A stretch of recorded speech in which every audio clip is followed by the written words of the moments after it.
Good evening and welcome back to Italy, where, if I haven't screwed this up, and I'm now slightly worrying that I might have done, no, I've just got a slightly odd view, haven't I? Where I am now King of Italy, or rather my character is now King of Italy. So, for those who didn't stay up as late as I did on Friday night, we Duke, as he was then, Gregory of Capua, was in an alliance with the King of Italy and helped the king, or was in an alliance with a King of Italy and was not adequately helpful to that king in fighting off a revolt, and then got an alliance with the new King of Italy and was very helpful in helping that king fight off a revolt, and then was informed that there was a faction trying to put Gregory himself on the throne as the King of Italy, and very shortly afterwards was informed that that faction's demands had been acceded to, and therefore Gregory was now the King of Italy, slightly to his surprise. The consequence of this is that Gregory is no longer a vassal of the Pope, because being the King of Italy, because the Kingdom of Italy is the same level of title as Pope, both king level titles, but he has taken all of the land that he controlled within the Papal States with him, meaning that the Papal States are now, well, Roma. And not even the whole of Roma, because the barony of Tusculum is controlled by Italy. This has unsurprisingly left the Pope moderately pissed off with Gregory. So your original ambition in this game was to expand the Papal States, and you've now caused them to accidentally not exist? They don't. They slightly exist. They consist of Roma, the county of Roma, most of the county of Roma, anyway. So, yes, the Pope would like the Duchy of Spoleto, which he has never had, or not had recently, would like Orvieto back, would like Orbetello back, and would like Tusculum back, please. I mean, Italy is wearing a stylish purple high-heeled boot. Not usually in purple. So, yes, that's our current situation. The Pope has claims on everything, or at least pretty much all of the stuff we took with us, and Spoleto as well. He has an extremely low opinion of Gregory because, well, Gregory just walked off with all of his territory. And I have slightly cheated in that I unpaused this game later on Friday night, or was it, maybe it was on Saturday, and didn't save the result. But I expect that the Pope is going to make his dissatisfaction felt fairly shortly, or the random number generator may come up with a different plan this time.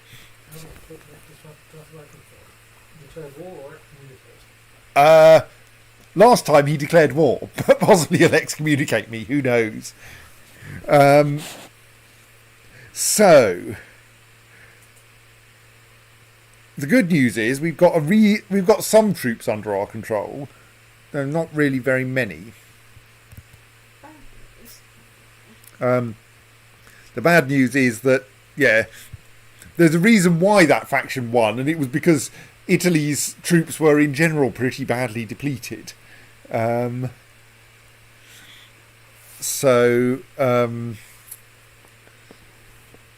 Yes, quite a lot of our vassals are providing us with no troops at all, in part because they hate me. Godofred hates me because he's the former king. So Godofred was now Count Godofred of Pavia. My uncle was the king from 981 to 983. Alberic, my nephew, who is currently Count of Cremona, was king from 978 to 981. So I think he's the one I failed to defend against Godofred, and then Godofred I successfully defended. So I mean, I would hope that he would have a positive opinion from the fact that I joined me in it. Yes, he's got a +20 for honoured alliance, but then a -40 for having usurped his title. I didn't mean to usurp your title. It was sort of usurped by someone else. Though we will observe that Godofred, of course, has a strong claim on the Kingdom of Italy.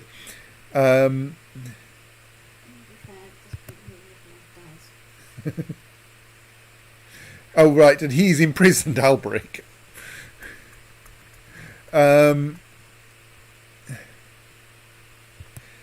So, yes, there is a bit of a, like, what do I do at this point?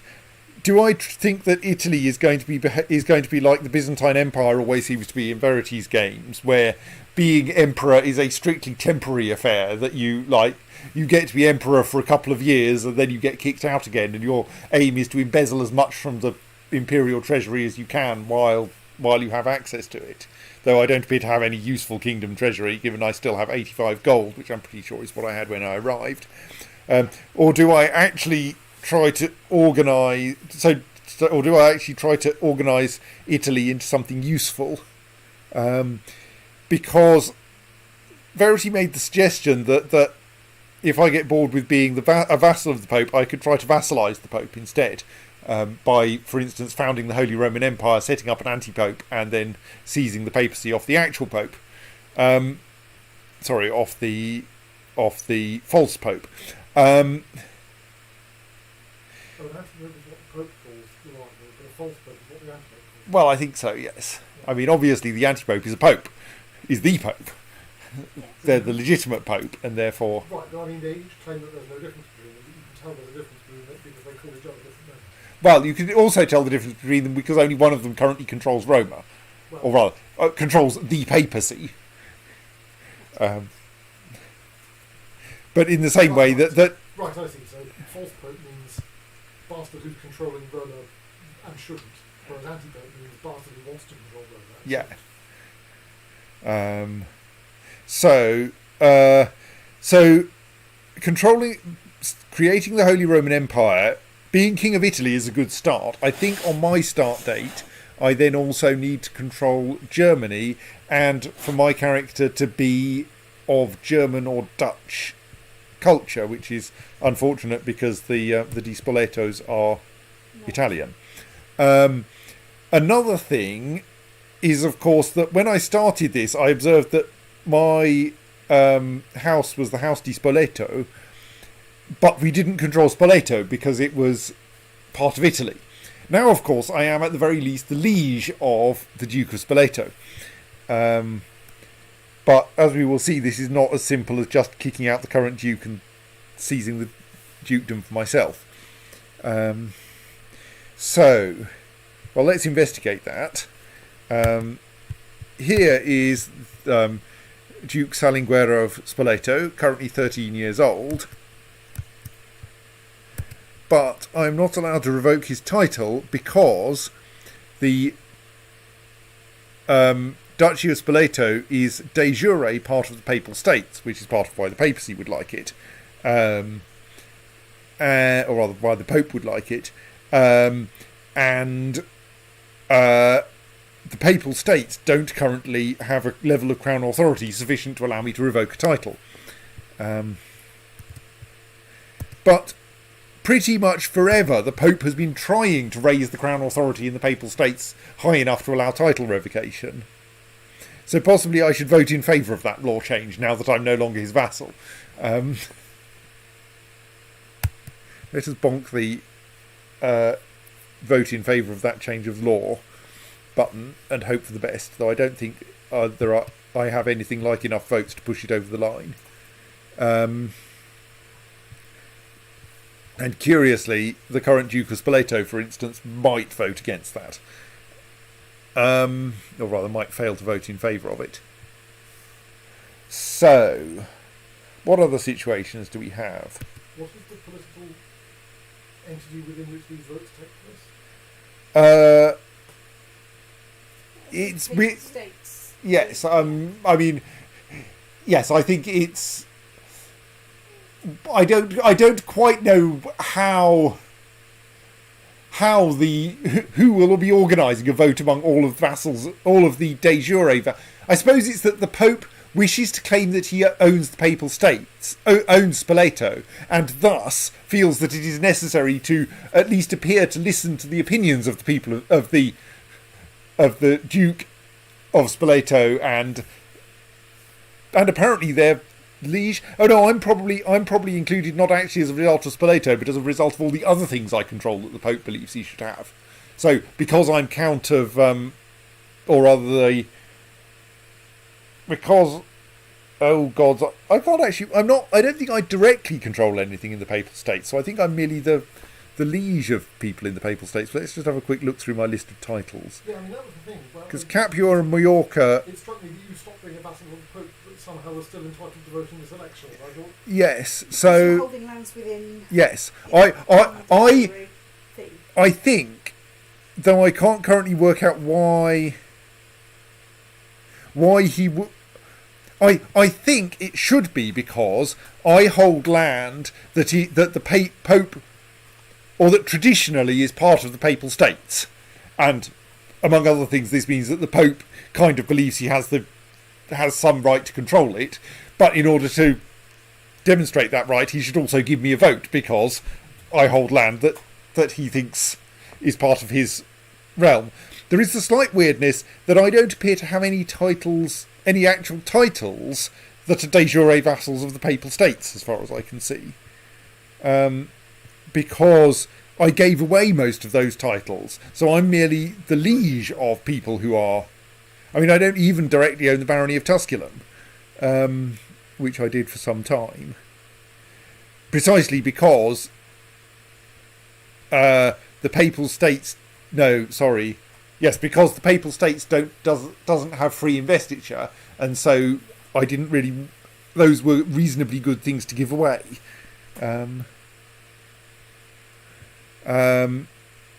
So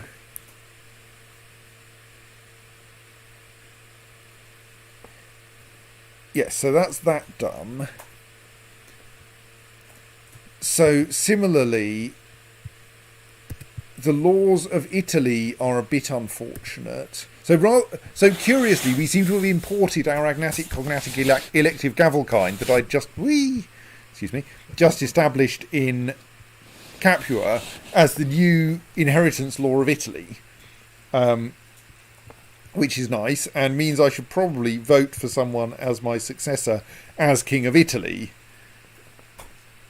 in the way that I previously did as Duke of Capua, and I think that should just be the same son, Guido of Tusculum. I'll have a quick look and see if there's anyone else I like. Well, I mean, that would be an interesting alternative. Lucia, Queen of Germany. Well, then she might become Holy Roman Emperor. My kinswoman, Lucia, Queen of Germany. So she's a Di Spoleto. Mm-hmm. Oh, but she's probably not in a she's probably in a patriarchal marriage, isn't she? So patrilineal marriage. Yeah. So but that's not a problem because it's elective. Yes, I think Germany is elective, isn't it? But what I mean is the Italy will remain an elective yes. thingy. Yeah. So she's 9, 5, 11, 12, 9 versus 7, 10, 12, 0, 4 versus Corolla, High Chief of Lesser Poland, High Chiefess of Lesser Poland, also a Di Spoleto, 8, 20, 13, 4, 5. 20 Marshal and 13 Stewardship. That's kind of tempting. I think you'll find that there's probably an even bigger penalty that both of them will have culture and gender. No, they don't have culture penalties. They're all Italian. Okay. Because they're all people that either Gregory or Alberic married off to random other people, random kings all over the place. Well, let's be bold and nominate Carola High Chiefess of Lesser Poland.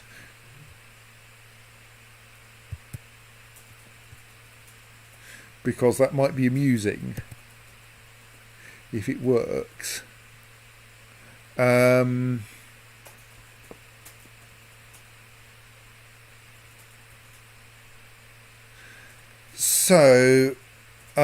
Yes, but so that was an interesting change to the law, inheritance law in Italy, which I'm reasonably happy with. Italy currently doesn't have free investiture. I think we should try to get it, because otherwise I don't have a convenient way of disposing of sons who will otherwise start inheriting things. So I think I should ask for free investiture. Oh, what a pity! That will give a head of religion opinion of -30. The Pope already hates me as much as it is possible to hate me. Yeah, this is a great time for free investiture. He might declare war on you, but he might do that anyway. Yes.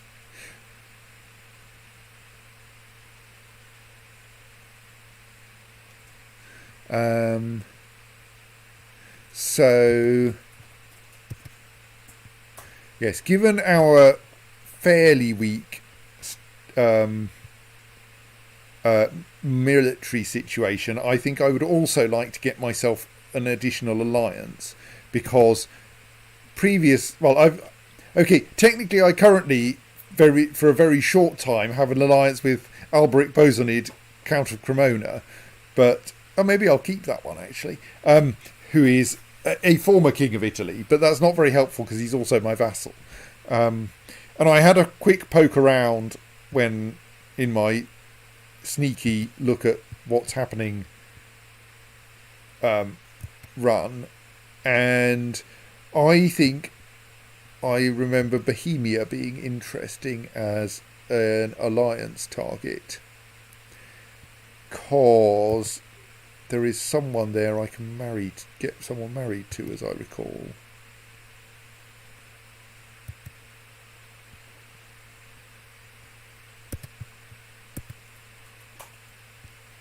Like this kid, who is grandson of the King of Bohemia.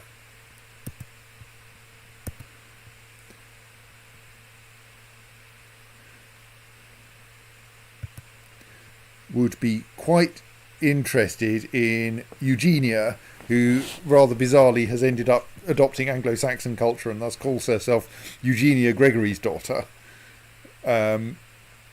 And this would get me a non-aggression pact with the Kingdom of Bohemia, and the Kingdom of Bohemia has a decent amount of armies.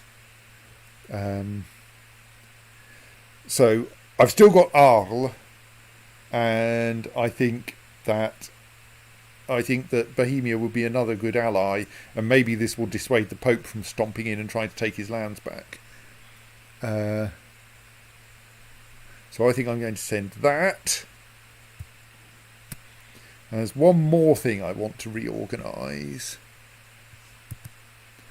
which is a fairly trivial thing, which is that one of my direct vassals is Godofred Bosonid, who is the former king of Italy, the immediately former king of Italy, who is thus pleased with me because I honoured an alliance with him, but is pissed off because I'm now king of Italy. And his de jure liege is the Duke of Milan, who is currently annoyed with me because he wants control of the County of Pavia. In other words, he would quite like to be direct liege of the Count of Godofred Bosonid rather than me being his direct liege. And that seems a perfectly sensible thing to do, because it gets someone who hates me out of my hair and cheers up the Duke of Milan. So I think we want to transfer Godofred Bosonid over to Duke Niccolo of Milan. Right. So I think now I can probably unpause and we can see what happens. In particular, we hope we will get some diplomatic messages back. I should be rustling until the evening. Oh yes, there's also currently a war over the Duchy of thing, Spoleto. So whether anything good will come of that, I don't know. I decided to accept your suggestion of a betrothal between Princess Eugenia and Yaroslav. Good, because I've been looking for a use for her.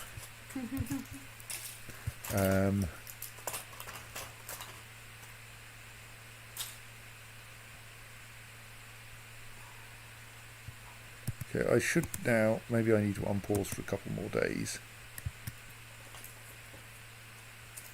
Thought that should have got me. Oh no, that's Hungary I'm looking at, no wonder. Let's find the correct king. I can now propose an alliance, but he doesn't like me very much. Look, I just sent you a... Oh, pause. I just sent you a convenient betrothal thing, but apparently, no, you don't actually care about that yourself because it's your grandson. Also, you're incapable. Or are you? What? For some reason, you've got... Oh no, you're in hiding. That's why you have a regent. Right, we now have free investiture in Italy.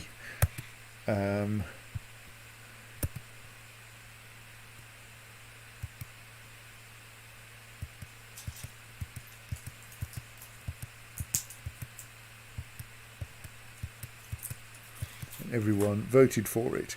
The King Gregory for Italy faction has disbanded. Because I'm already King of Italy. We do have another faction to put someone on the Italian throne, but it's Duke Gobert, who is his own only supporter. So I don't think we care about that. We can create a bunch of duchies and one kingdom, but I don't think any of those is useful. So let's temporarily dismiss that.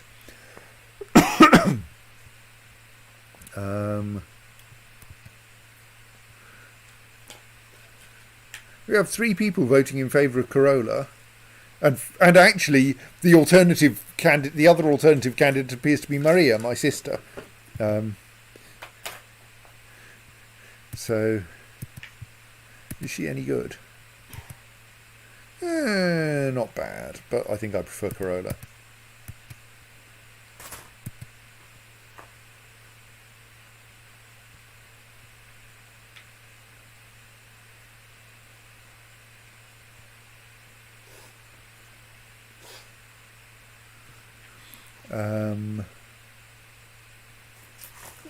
So, Corolla.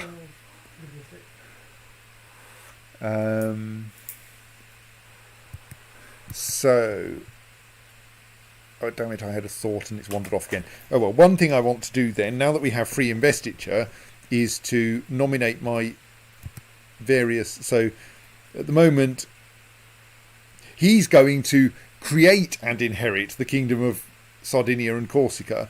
We do have the slight problem that Guido is in danger of is landed because I thought he was going to be my heir because I hadn't spotted Corolla at that point. And I wanted to get Tusculum off my hands, so he is going to inherit some bits of randomness. So I think I should nominate Alberic. Well, we'll pick one of them. Nominate Alberic initially for a bunch of bishoprics, so that if anyone dies, he will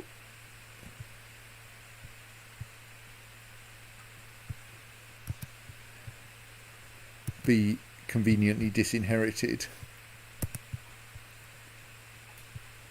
So we really don't want Bishop Zinga to die, because Bishop Zinga is our claim on one tiny little county down here, which we never quite got round to pressing because things kept happening. I was hoping to do it after that war that internal war in Italy, and then then I suddenly became king of Italy. My troop numbers are already rising fairly fast, so that's nice.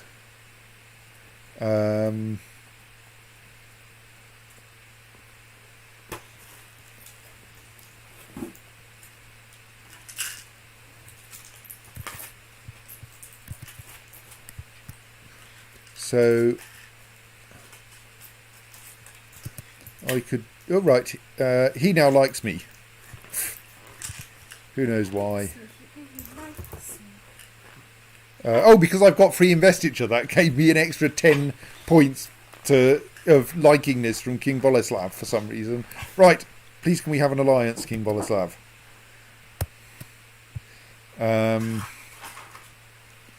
What's his face goes, yes please, then you might not invade me. I'm unlikely to invade Bohemia. That would be weird. Yeah, but he's sure of that.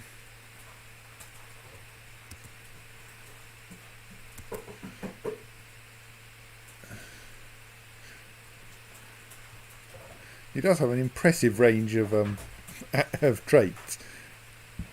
I suppose he's 68. He's had a while to acquire them. A flamboyant schemer, inspiring leader, unyielding, with a lisp, a kinslayer who is scarred and fat and in hiding and ambitious and honest and kind and gluttonous and greedy.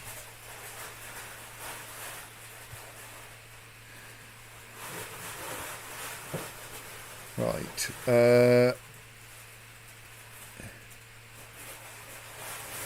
Yeah. Count Bran is going to be a problem. We would like to deal with him, but I'm not nearly so worried at the moment about losing territory because I've got far too much of it. But who knows? I might lose it again sometime soon.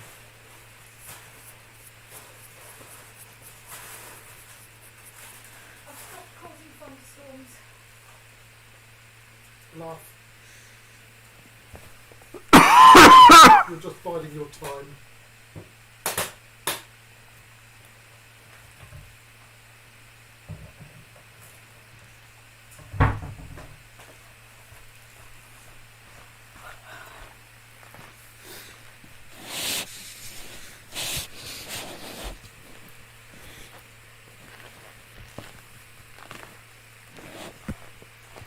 Right. So, on the one hand, I'm thinking, do I wait for the Pope to do something? I presume no one else is voting in favour of limited crown authority in papal states. No. I don't think I can plot to take the Duchy of Spoleto either. Corolla continues popular, though someone has voted for Prince Guido. The Doge of Genoa, apparently.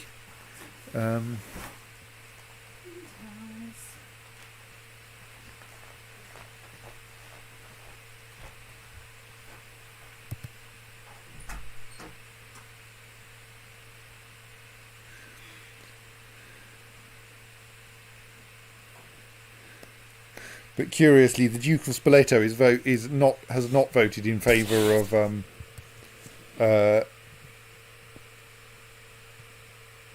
of limited crown authority in the papal states, because if he did, then I'd take his duchy off him.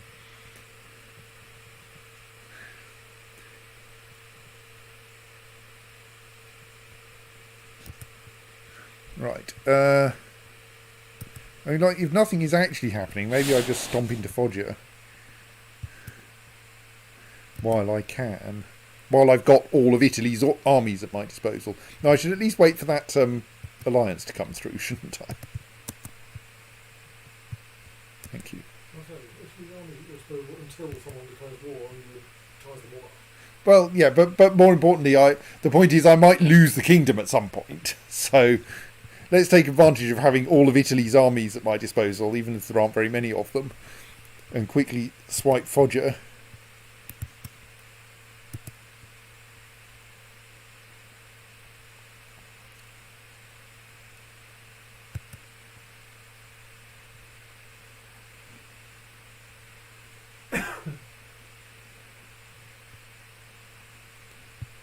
Just check he doesn't have a stupid number of troops. No.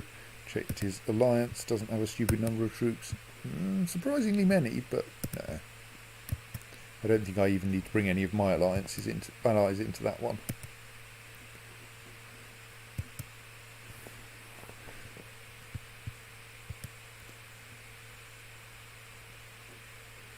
Don't know if I can get away with just my domain troops, so I think we will have to attempt to be quick, which should be feasible.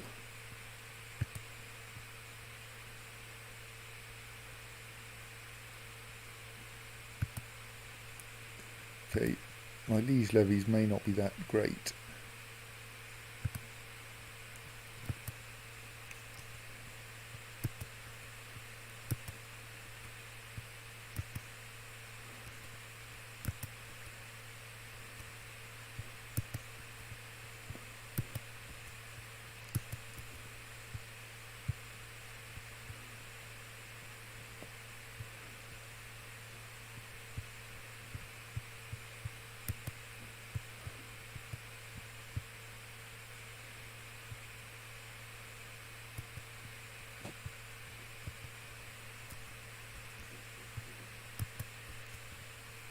At least because some of them are zero sized. Right, so how many do we actually want? He has, if we assume we're only going to have to worry about his troops, he has 1.7 thousand. So that's about 1,000. Yeah, that's probably enough. Maybe we should raise a few more. Do you know I have a decent number? No.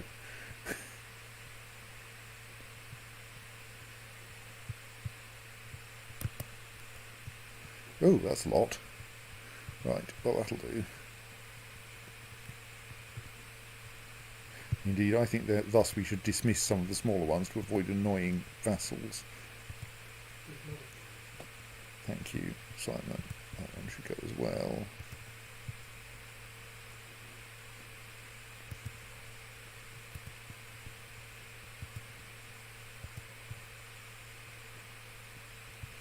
Let's dismiss those because they are low in morale and close to the border. Right. So now, yeah, we have about 4,000 troops raised, which should be enough. What are you? No, you're not worth having either. Right. Let us mass those 2 counties away from the border.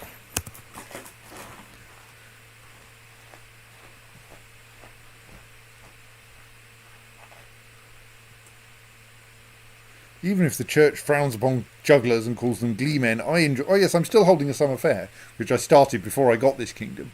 I enjoy their humorous and bawdy acts during the summer fair. One of them can juggle 9 apples at the same time. Or, the church does not like fun things. Or, if the church doesn't like it, should I really like it? How popular are you with the Pope right now? Minus 100. I mean, more like about minus 150, I think. But I like where they stress at the same time. I mean, juggling 9 apples one at a time is actually a remarkably easy challenge. So I can get some piety and make Imone like me. I can do a neutral thing and keep Imone neutral, or I can gain prestige at the expense of piety. Let's gain prestige at the expense of piety, because I'm pissing the Pope off anyway. Oh look, I got excommunicated. You got excommunicated for juggling. Well, for liking juggling. I didn't even do any of it. Pope Johannes XIII has excommunicated King Gregory of Italy at the behest of Count Godofred of Pavia.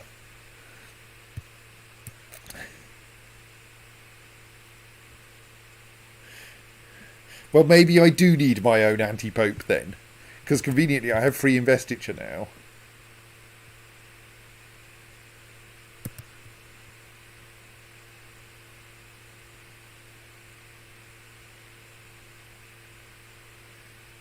suppose it always Though I may need to get my... Oh, actually, this war will give me someone who's at the right level for me to make them anti-pope.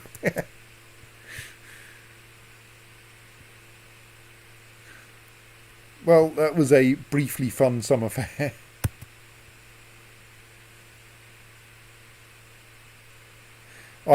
This war will, I think, give me a count level...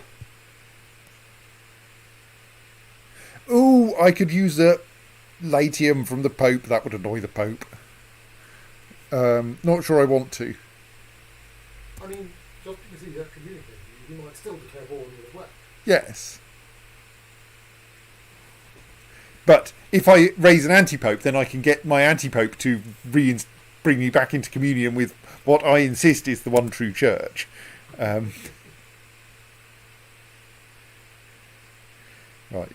Once I've got my troops organised, I will stomp into Foggia, besiege it, and that should... Like, we should only have to... It's a single independent county, so it shouldn't be very hard to deal with. Yes, my vassals are slightly annoyed. That's fine. This won't last long. I just want to, like, bring overwhelming force to bear.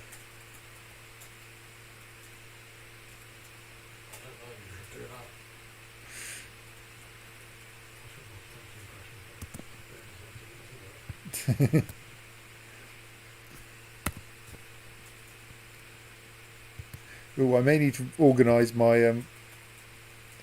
But we do have some good commanders. Right, we'll stick him in. And we'll stick him in. And we'll stick him in the centre. And then we will stomp into Foggia.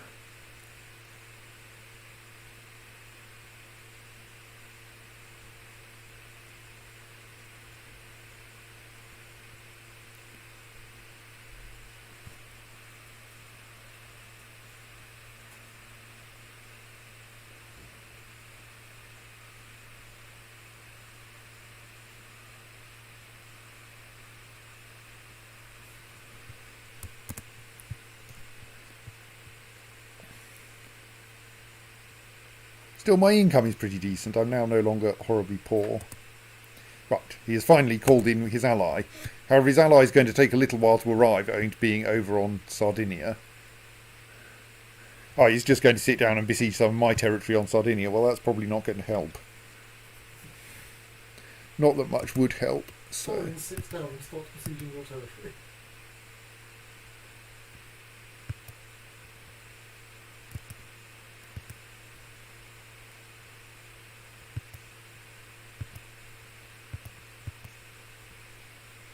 okay, I apparently have a lot of plots that I know about, which probably means that I can arrest a bunch of people. Sadly, none of them are the Duke of Spoleto. What I was going to do is have a look at what minor titles I could assign to cheer up some of my grumpier vassals.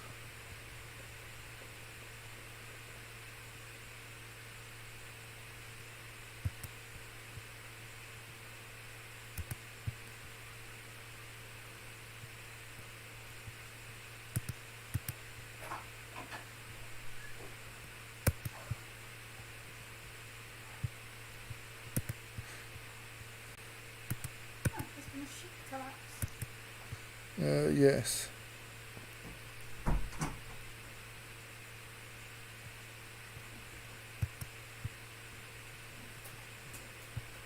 That should make things a bit better.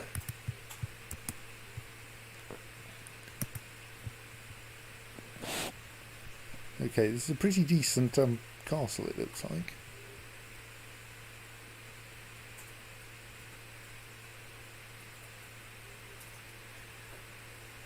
It's going to take a little while to besiege, but...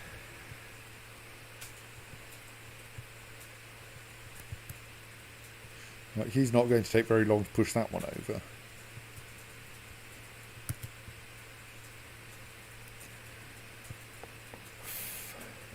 be fine.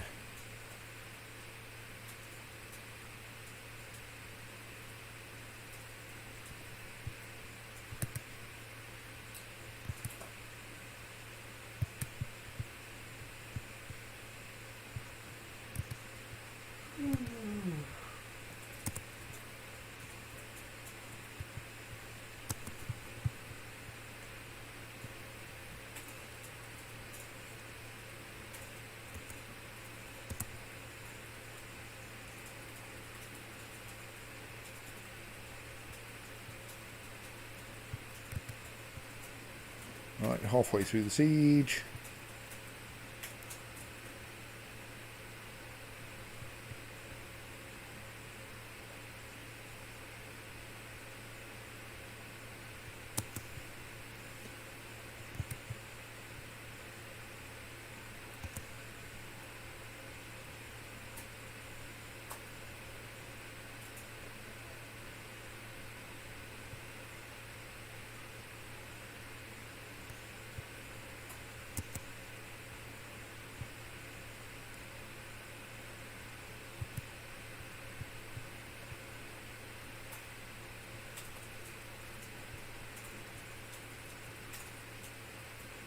Who's the new chief?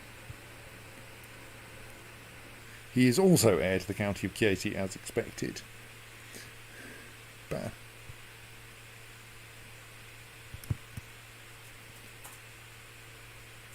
I really care about him, but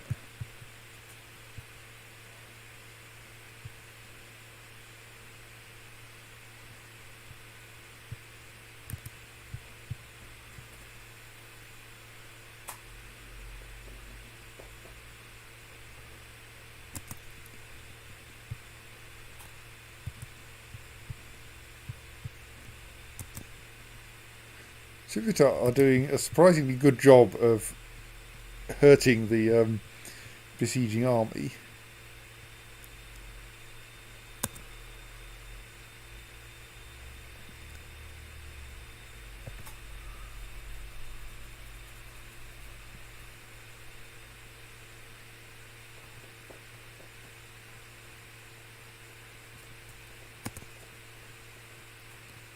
Right, that gives us 30% war score.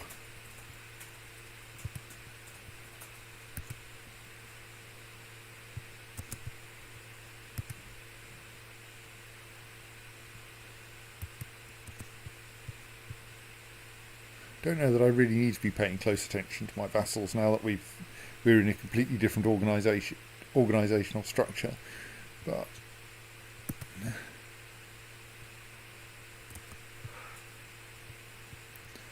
Princess Eugenia has come of age.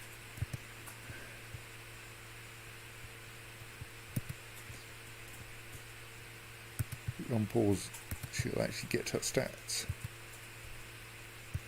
I should probably do some text fiddling at some point soon.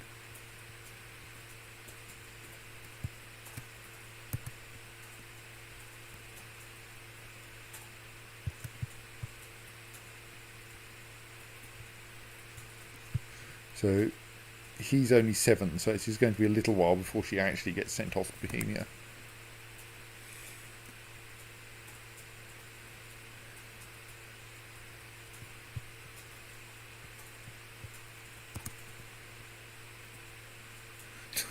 Civitar is being very lucky.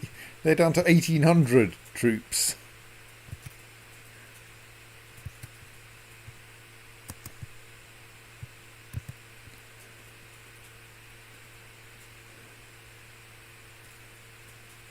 Aha! Hang on, I've already studied the campaigns of Alexander once. Well, another martial point is good. Getting there. You take it yours is one of these. Yeah, true.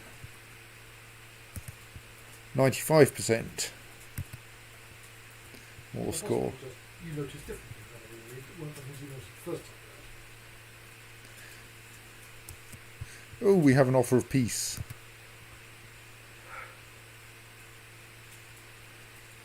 You surrender? Yes, that's acceptable to me. Right.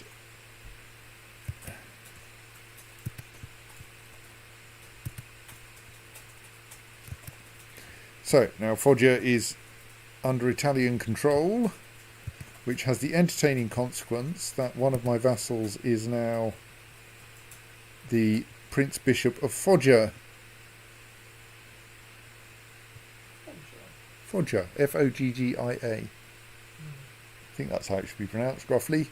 I'm more confused by Prince Bishop.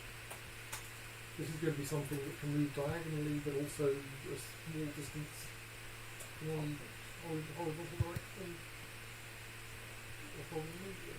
So let's make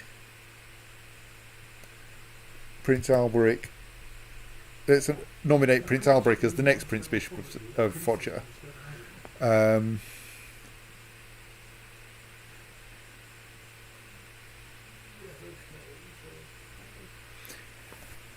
Alright, Cardinal Pancrazio is still... Where's he? Orbitello, yes, which is de jure Papal States. So, I can now make myself an anti-pope. Should I have an anti-pope?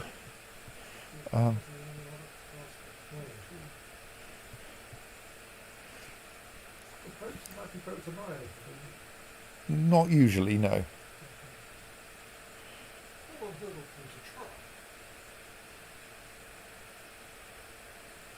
Will cost 500 prestige and will lower the moral authority of the Catholic Church. Okay, I will create an anti-pope.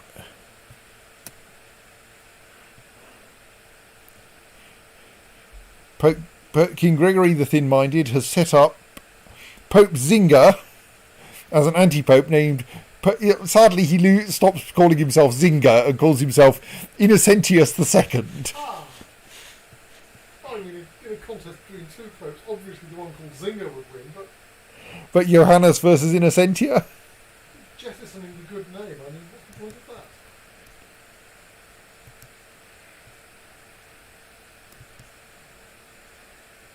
For that, technically the two popes meeting, they're both beating themselves up in the self-fuel. I've got very confused. I was thinking of the jettisoning pope one. What's the point of that?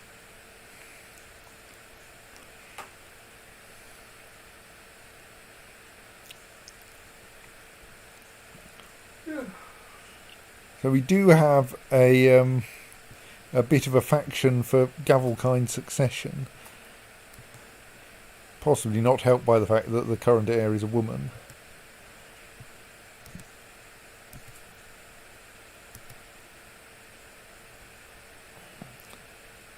So Prince Guido is also getting some support. But she is quite popular. Right. So the Pope is now going to hate me even more. I mean, there's presumably now a minus 50 controller of anti-Pope.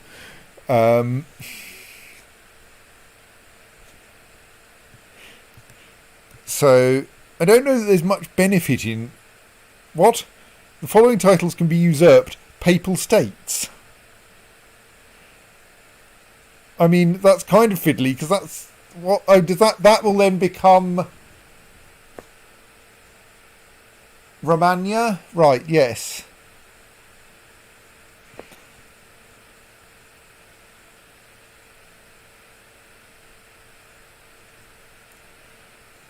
So...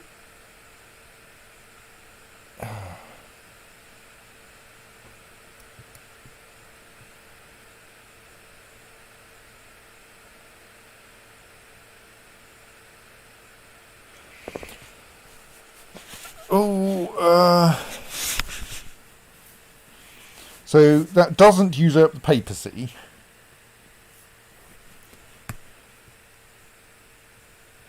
And strictly I could now go to war with the Pope for the papacy, I think.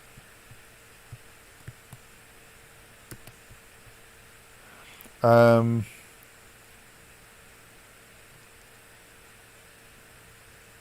the problem with doing that is that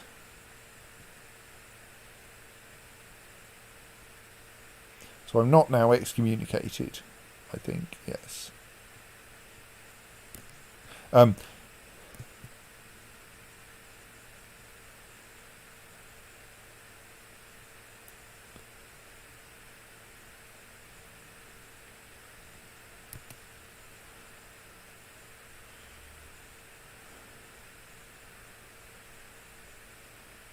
The problem with installing my guy as Pope is that he will merely be an independent Pope at that point, because Pope is a king level title and I'm a king as well, so he can't be my vassal. So until I have an empire, which is not likely to happen anytime soon, I fear I am stuck with merely having an anti-pope. But now I don't have a penalty for really doesn't like he doesn't really doesn't like Pope Johannes.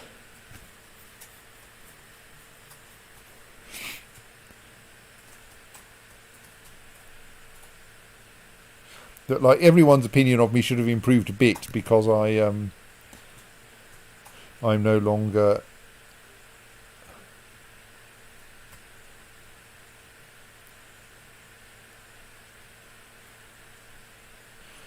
why are you leading a Gavelkind succession thing? Not Alberto, right? So you're mostly a member of this because you think you don't much like me. Who are you? Gosbert, who is also trying to become King of Italy himself. Maybe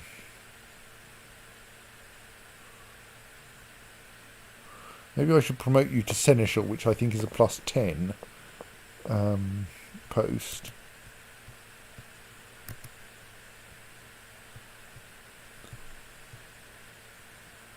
Yes. Oops, no, that wasn't what I meant.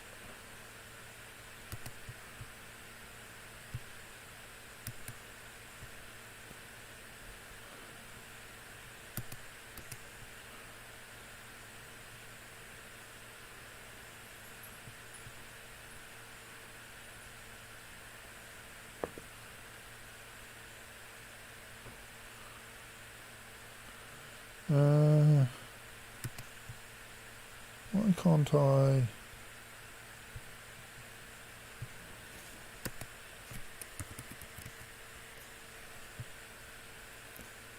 There's some reason why Ghostbert can't be appointed as a is it because he is currently Keeper of the Swans? But we'll be upset if he loses Keeper of the Swans. Okay, let's not try to do that now. That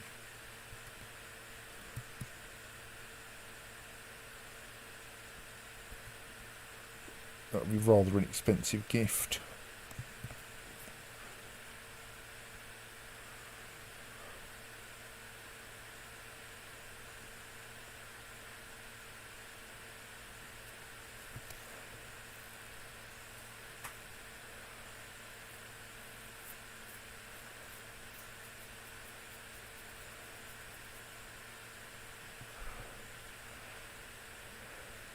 Considering probably not sensible to excommunicate him just because he slightly dislikes me.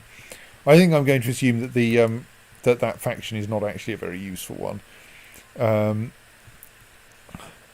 I think usurping the Papal States is not a particularly helpful activity because essentially all the lands of the Papal States apart from Roma I already control. I mean, I suppose I could try to take Roma off the current Pope, because after all we're going to want it eventually, but and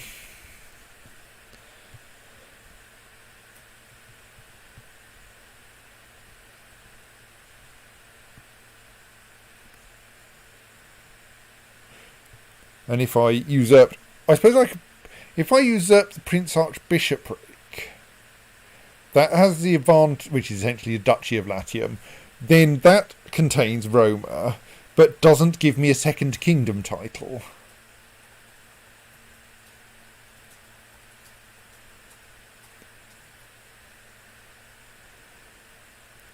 So, I mean, it gives me a third duchy, which is a problem in its own right, but like, I'm a king, I can give away duchies and it will only be slightly unhappy. Like, I could give away Majorca if I really wanted to. So maybe I usurp Latium in order that I can take Roma off the current Pope, even if I'm not immediately trying to raise my own anti-Pope to proper popiness. Popiness.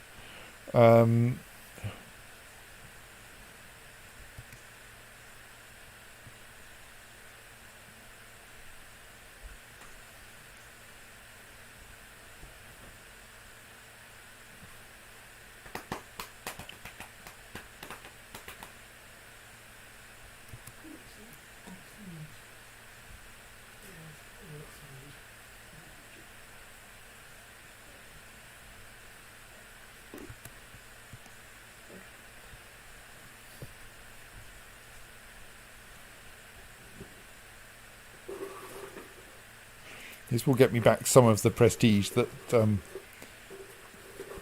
raising an anti-pope cost me. Yeah, let's seize the Prince Archbishopric of Latium, which will become the Duchy of Latium.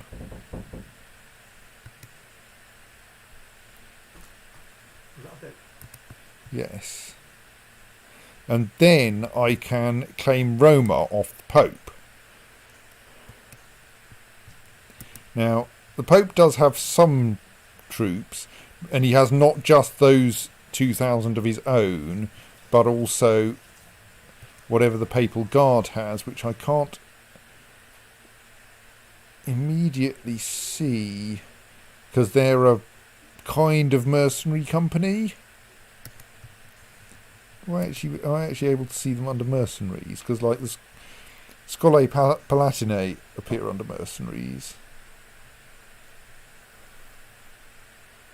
I don't remember the Papal Guard doing so.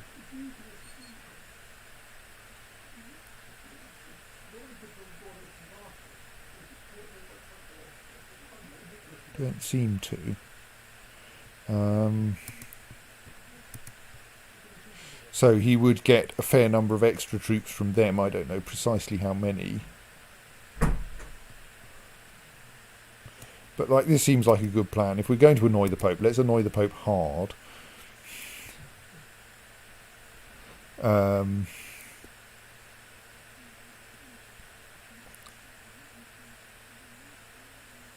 Obviously, we took the Papal States off him as well, then he would be lacking in any de jure claims against us. Like, ideally, I'd like that to be destroyed rather than me taking it over. Now I can make a de jure claim on Roma. I can bring Arles in. I apparently can't bring Bohemia into this war. Possibly they wouldn't want to go to war against the Pope, but why would Arles then?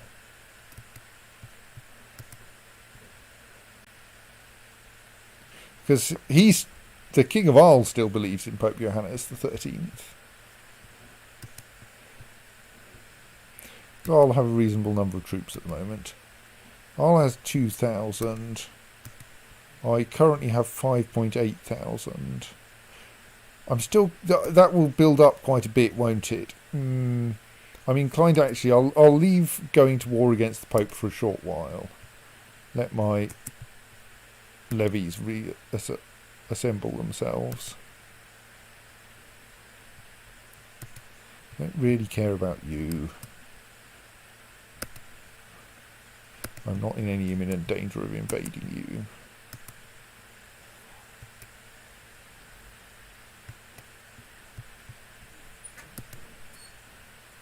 Right, we now only have one person. Duke Gosbert is basically the only person who's interested in forming factions against me. He is currently running two separate factions, both of whom have a membership of one person, himself. One of them is a faction to put him on the Italian throne, and the other one is a faction to change the succession law. Yes, I know I can usurp the Papal States. I don't think I want to.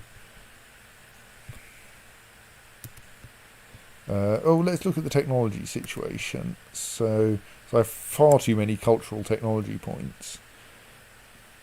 I think I had a look around the culture maps and the technology maps, and I think I want to stay in Capua. I can get more centralisation if I bump up my legalism. I mean, it'll still take 10 years, mind.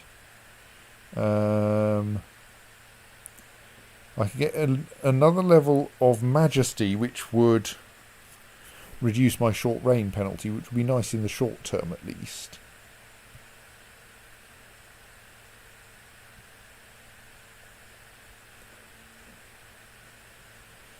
I generally like the idea of more tax income, but I haven't got enough points for that one yet.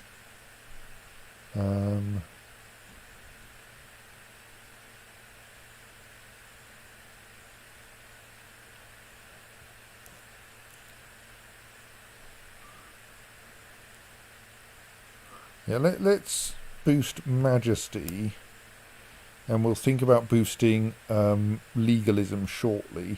Currently don't have quite enough points for that.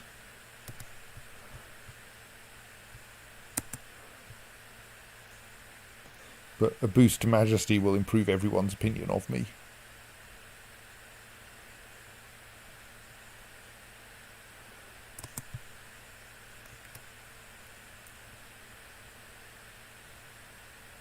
Time for another summer fair? No, I don't think we'll have a summer fair this year. No.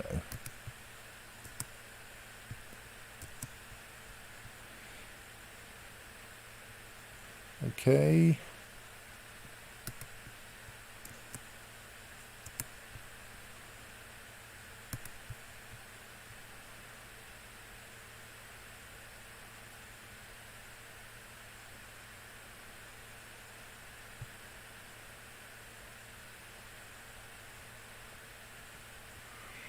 So, if I look at my vassals, are all of my church vassals paying me? Yes, they are. Good. Partly because they apparently still want to send otherwise want to send things to the wrong. They look at Pope Johannes for deciding where to send their tax rather than Pope Innocentius, which seems a bit weird and possibly wrong. How's our military? Oh, I suppose I can look at our military situation here, can't I? Well, yes, but I can look at what it's out of here. So the vassal levies are almost up to standard. Okay, the Pope has declared war on me because I didn't get round to declaring the war on the Pope. He, unsurprisingly, perhaps wants to take Spoleto back. Okay. Well, let's organise ourselves then. Pope says, may your years be short and miserable. Translation, I'm going to spin the planet faster. I think he means few. Maybe he's going to get you to whiz repeatedly round and round the world in the direction against the international date. Right, I'm just seeing who there might be who is plotting, whom I can thus imprison.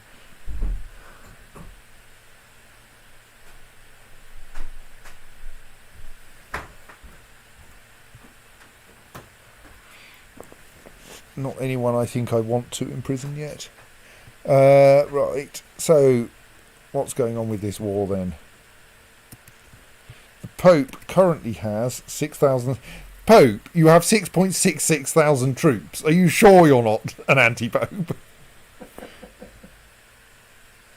I mean, 6667, but still. I don't know. Right, so, yes, those 4,500... quotes hired troops are, I think, the Papal Guard. So yeah, we don't. 6,000 troops is well within our capabilities. Claire suggests it's round again. So actually, the Pope has 6,666 and 2/3 of a troop.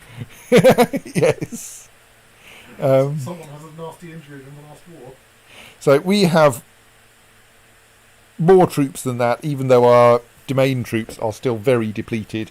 This is a defensive war, so we can call all of our vassals in. I'm just dithering briefly about whether I bother to call in any allies, but Oops, no, those should be stood down immediately, except it's too late. Stoked. Partly because I didn't pause. Right, yes, well, there we just lost a tiny battle because we went and materialised everyone in Roma. So, now we can look at what the hell we've got and try to organise them.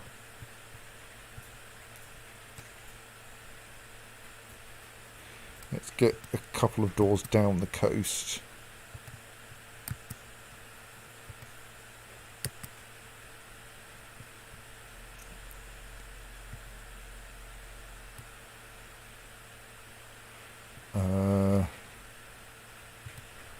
Let's dismiss that lot for now.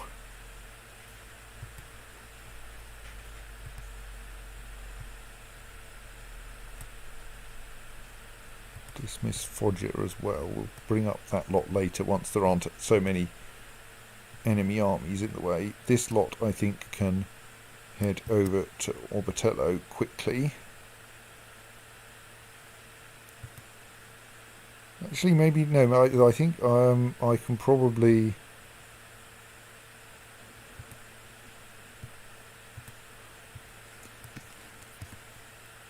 stick Capua's troops on a ship, can't I?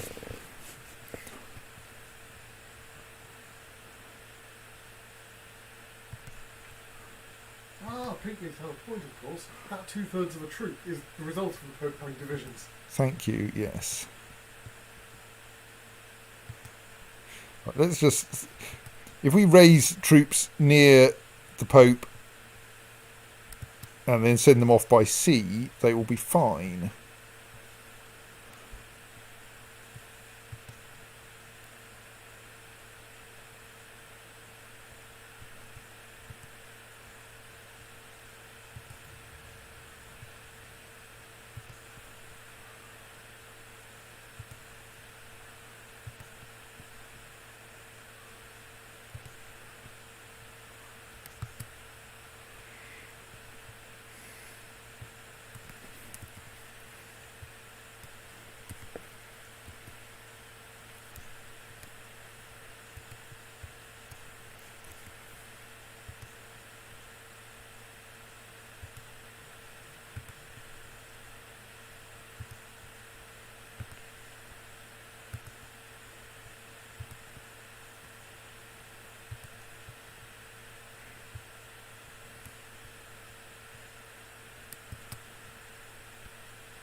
So that's everyone dispatched, and some of them by sea in order to ensure that they arrive safely.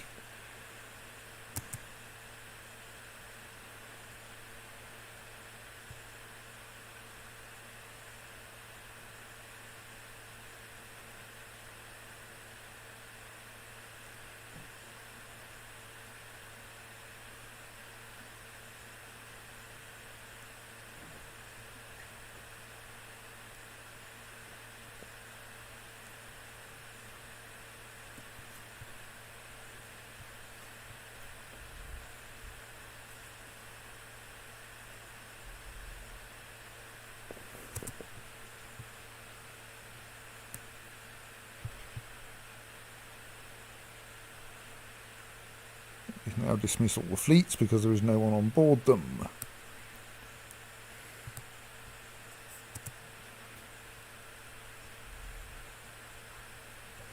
Yes, keeping all these armies maintained will cost me a bit, but it shouldn't be too bad.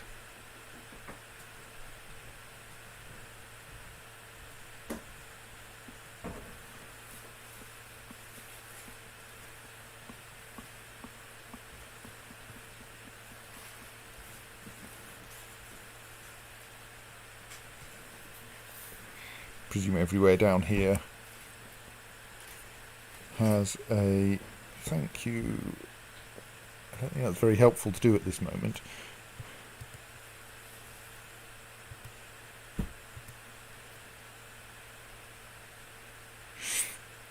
I think she was one trying to take over Spoleto, but apparently the young Duke has held on.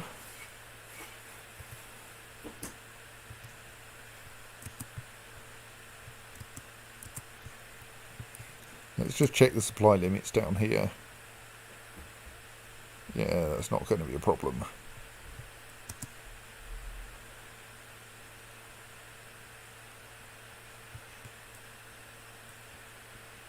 What is going on in Narni? A lion came out of a wardrobe. Yes. Danielle in the centre is good. Let's do our usual kind of thing with the others, though. I mean, yeah, I don't think damage against religious enemies means enemies who are the Pope, sadly.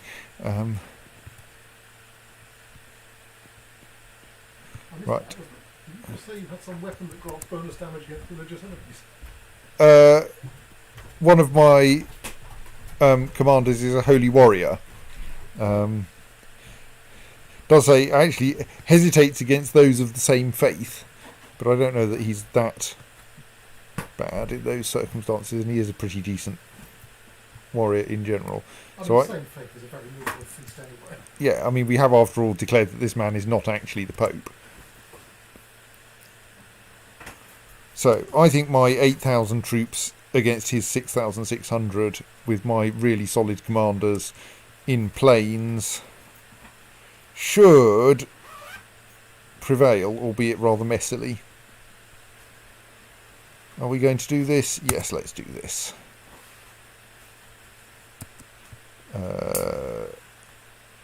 Those are fairly well balanced. Let's hit the auto balance unit button and see if it does any better. No.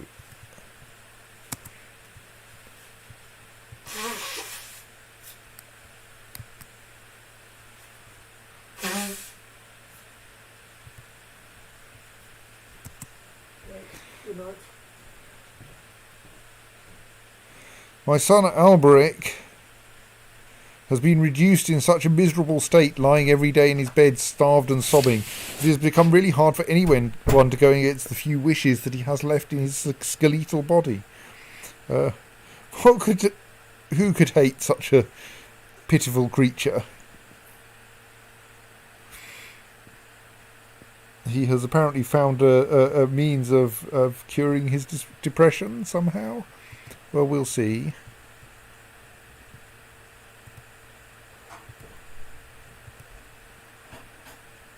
Oh, we seem to be doing all right in this battle so far.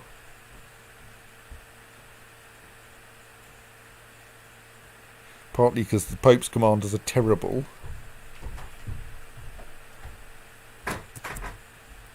Oh, we finished building a castle town in Pozzuoli. Excellent. Someone's trying to fabricate a claim on the Duchy of Milan. Okay.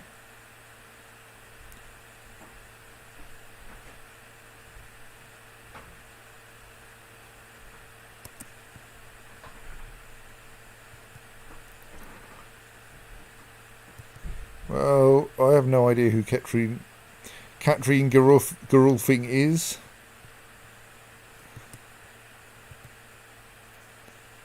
I think she's someone who turned up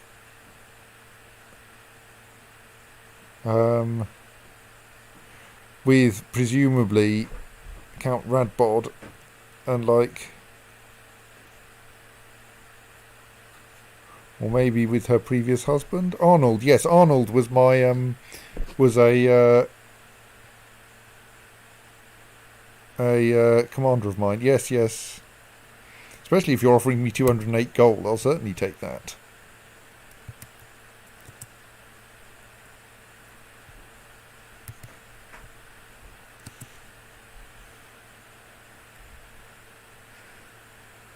Right, Battle of Tusculum was won at no little expense. But that's gained us 27% war score, 19 prestige from me, no piety because we were fighting the Pope, and 0.9 of a military technology point. And the mayor of Viterbo is now is now my prisoner. So now we are settling down to besiege Roma, which will not take long.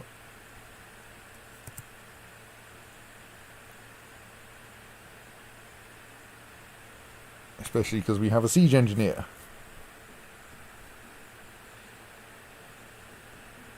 In theory we could assault it, but I'm not we don't have that many surplus troops, plus it's going to fall over pretty quickly anyway.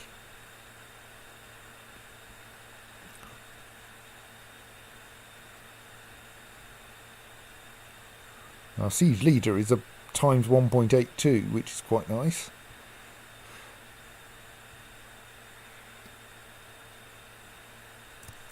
Right, we have won the siege of Roma. Another 19 money. And our war score is now 55%. Because basically we're going to now do this by complete occupation. Well, we may not need to.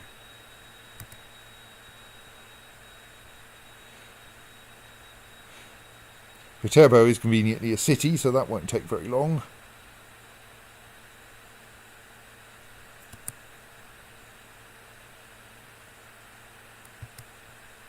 That's nice. Who are you?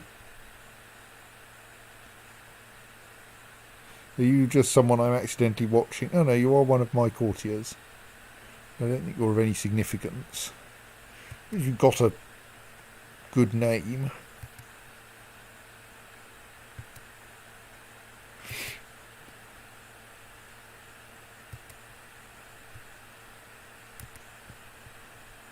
So that prisoner is not actually helping us. He's mostly, I think, a good source of money.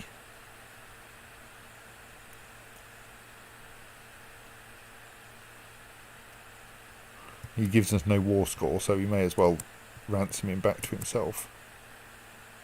Oh, yes, as we feared, Count Brown has died, and Chieti is now part of the Kingdom of Mumu. You can just about see there, it now says Mumu.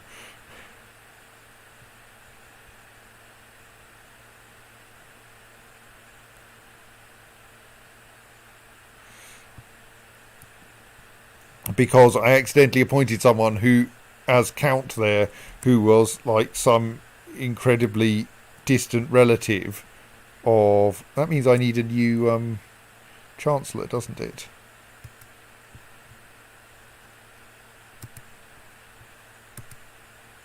Oh no, sorry, I've already got Edgefrith as my Chancellor. I think Brown was my Chancellor for a little while. Right, and we are slowly pushing over.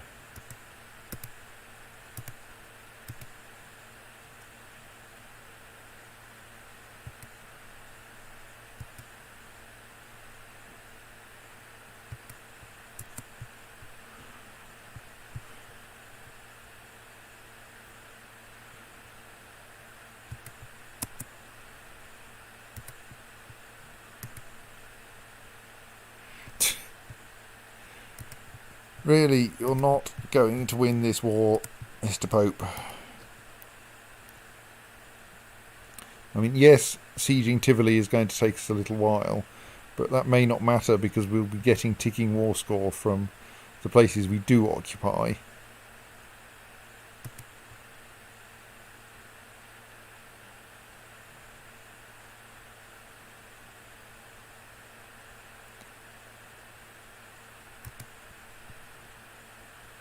Plus, actually, what with our siege leader and our huge numerical advantage here, we're going to be able to push Tivoli over pretty quickly.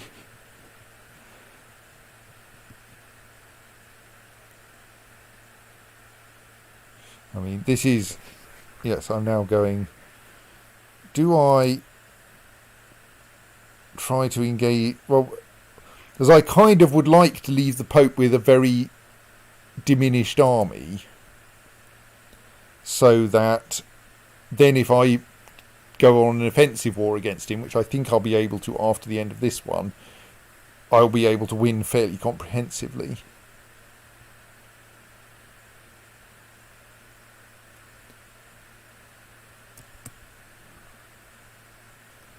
So we now have 100% war score. He's marching towards somewhere flat, which is nice. I think I'm going to send my army after him in the hope of meeting him somewhere flat. What? Oh, right, yes, we actually have 2 armies there, don't we? Right, now we have 1 army there. In the hope of meeting him somewhere flat and slaughtering more of his army so that he's weaker for when I attack him, which, because it'll be an offensive war, will annoy my vassals, so I want that one to be quick.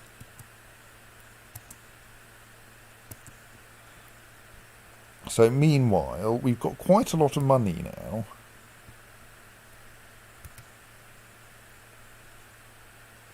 So let's go round all of my direct holdings and make sure that they have the best castle town available.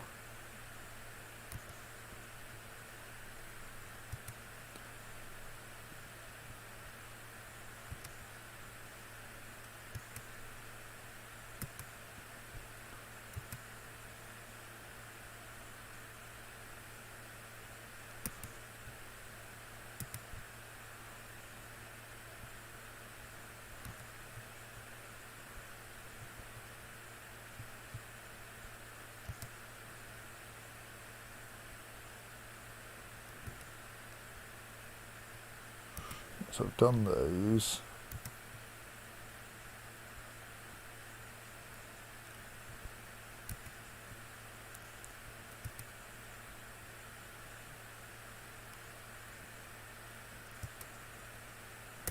Okay, I think that's as much money as I want to spend right now.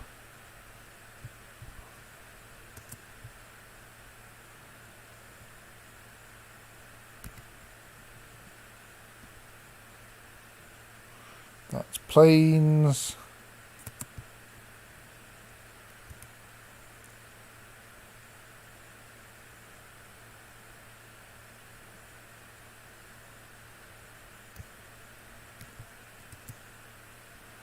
I think I'm going to softly ignore that offer for now. I will be enforcing this offer after this battle is complete. Which is feels a bit dangerous, but I think I want to make this victory a little more comprehensive.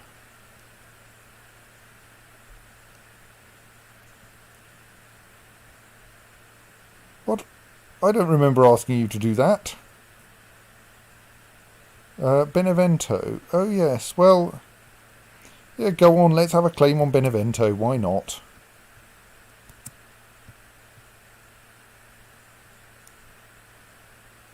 Oh, gods no, I didn't want to do that. I'm now 199 gold in debt.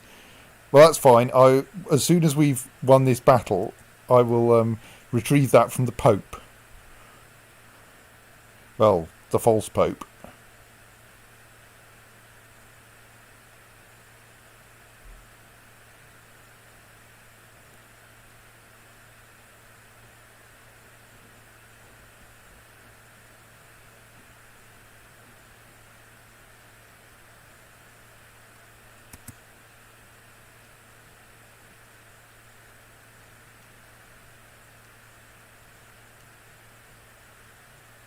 Right, so he killed another 2,000 of his troops. That's good.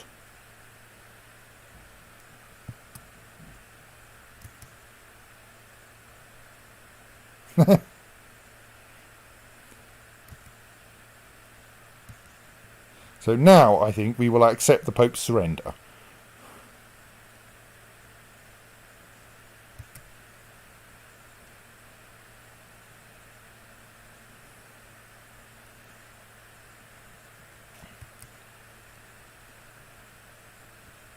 Now, unfortunately, I can't immediately declare war on the Pope. No, that wasn't what I meant.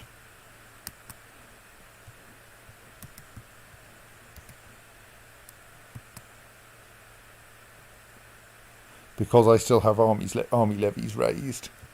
So I'm going to have to dismiss that lot first. Due to enemy presence in our homeland, only 7,209 will return. Let's unpause for a day or so and see if that goes any better then.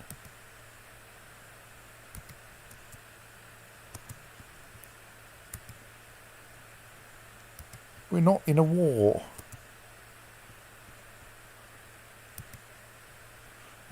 Well, I think we can accept the loss of 100 troops.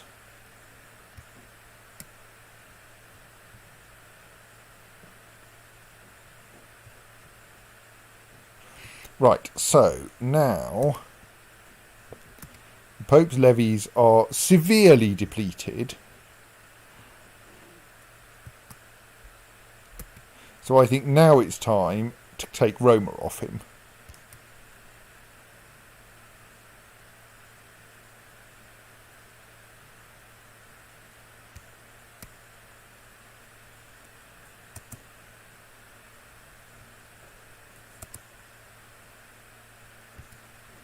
And I can probably do this with just my domain levies, though this might depend a little on how much he can get from the Papal Guard. That lot appear to be trying to march into Capua already. Excellent. Well, let's send my troops to there.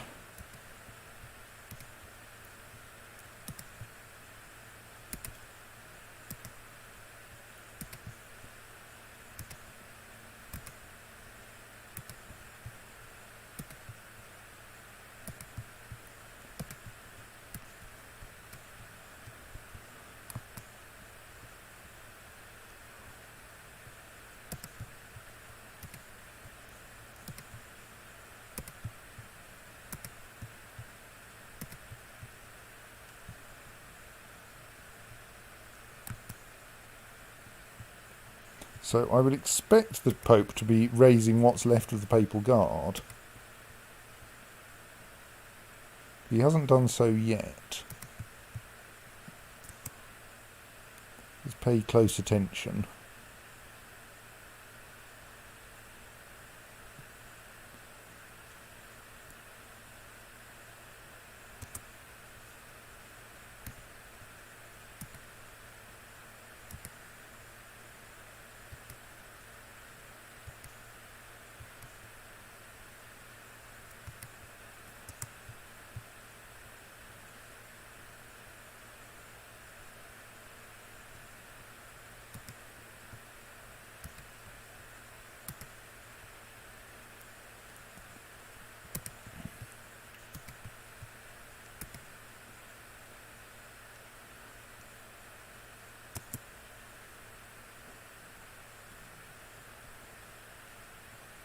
Do I have a particularly terrible marshal or something?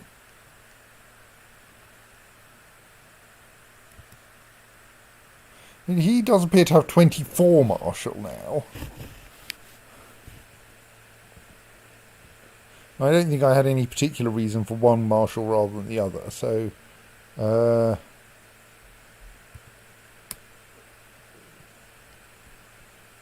this guy, though, should become a commander. Why can I not appoint him commander?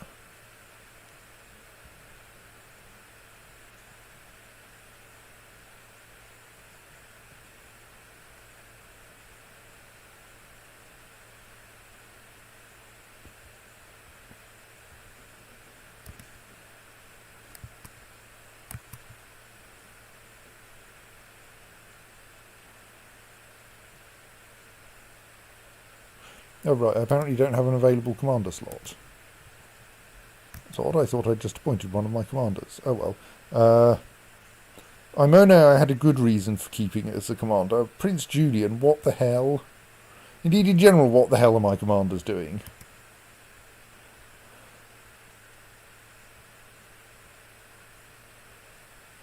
I mean, yes, they're probably people I want to keep vaguely on side, but they're still pretty terrible.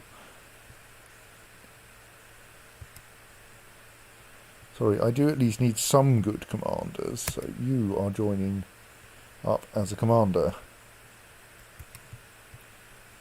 Right, anyway, meanwhile, dismiss that fleet, join you lot together.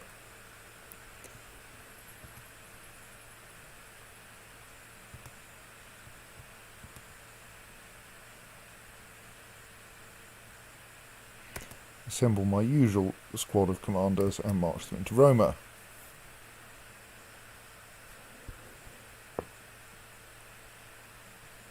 And besiege Roma again.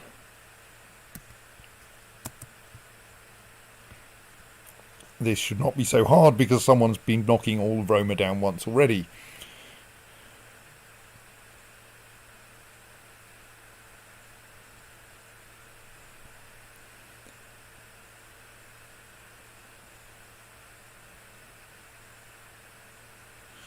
It's going to take a month or two.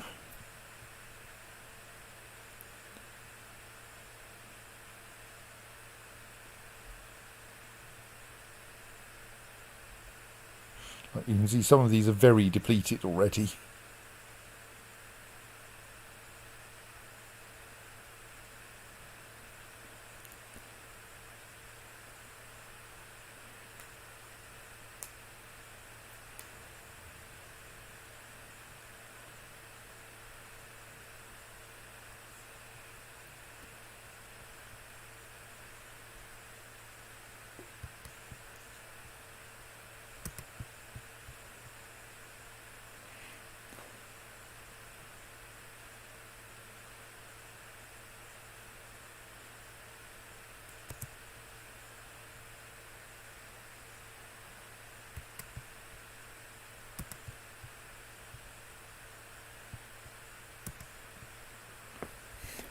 Yes, Viterbo will not take long.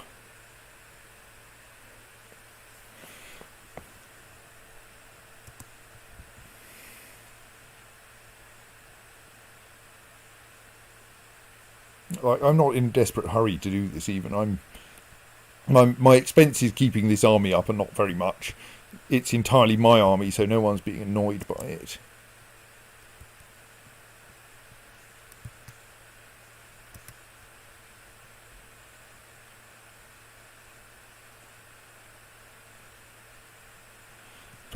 Oh, that's why I might want to seize the Papal States, so I can change their rules, their laws.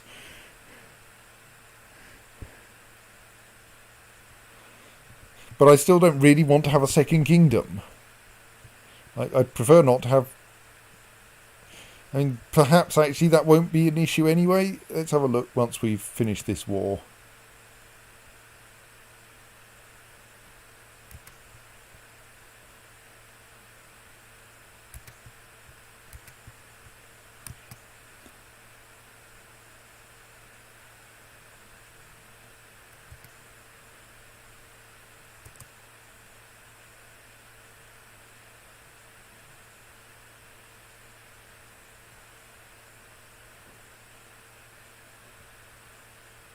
No, we don't have a good reason to imprison him yet. Right, so that's one of my inconvenient sons appointed to a bishopric, which means that all that Gregory will get at the moment is the Duchy of Latium, but Guido will get the Kingdom of Sardinia and Corsica and will thus become an independent King of Sardinia and Corsica, and annoyingly get the Duchy of Capua, which is my capital duchy.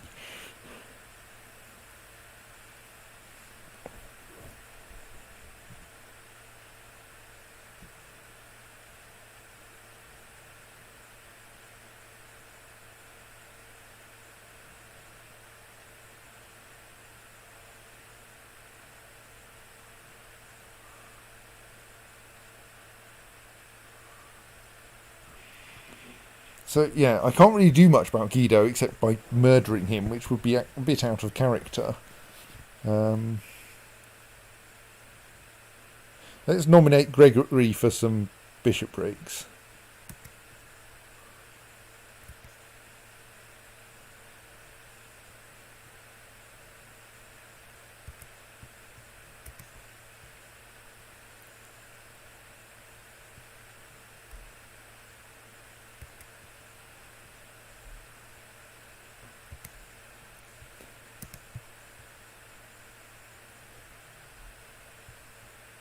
just in case.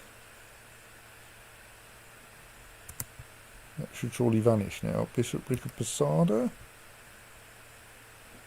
Yes, Prince Gregory is already nominated as the successor there.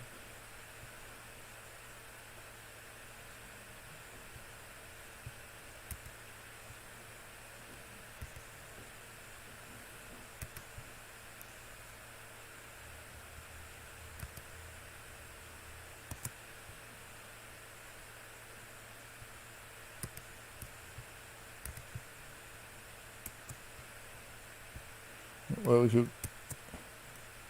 going to be weird, dismiss for now. The Greek populace in Napoli have embraced Italian culture. Excellent. Napoli has become Italian, which I think may actually be useful to me for some purpose.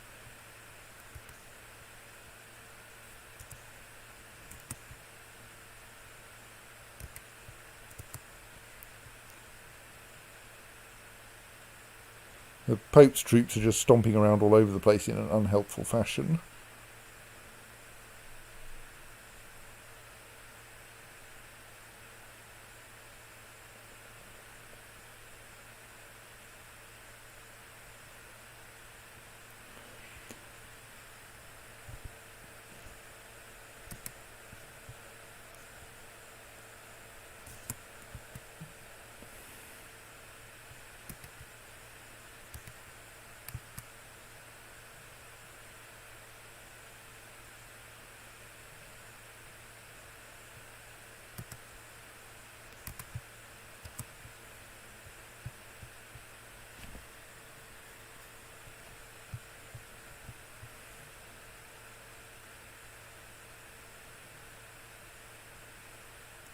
I could split off the army, but it's not like it's going to help.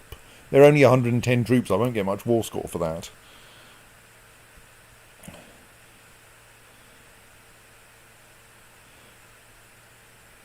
I think my current approach is to simply besiege everything. Tivoli's going to be the only tough one.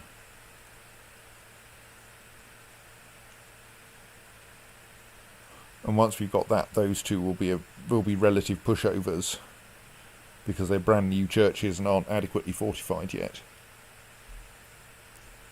And then we'll win by 100% occupation.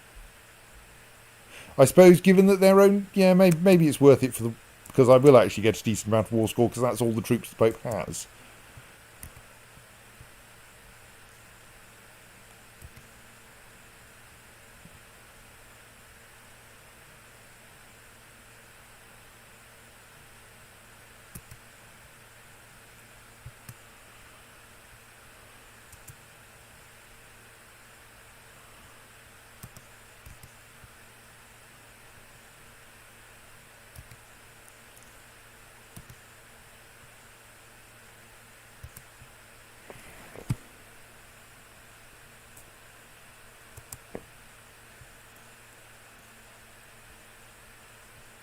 And the problem is he's now sat down to besiege something in the mountains. Is he going to stay there for any amount of time? No, he's going back to there, which is also mountains.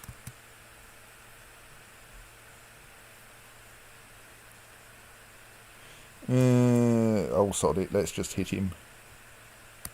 He's scared of getting into a fight with me, so that probably means we win. Yes, let's have more economic technology.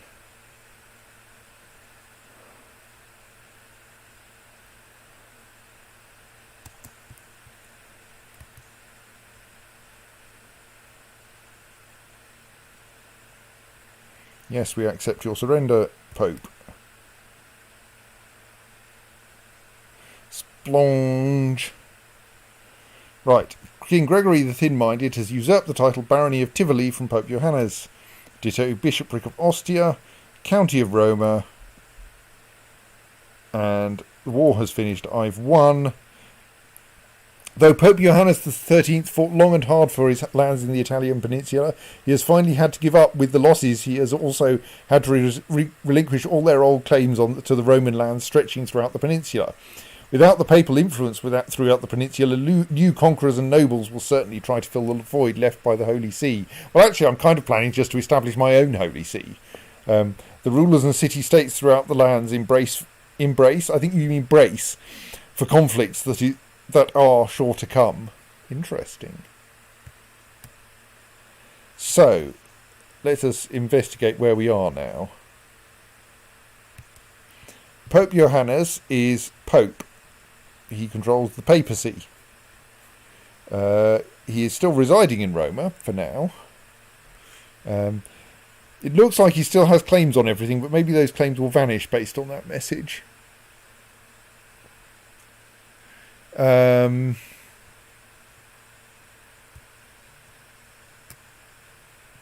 We can dismiss those armies, though.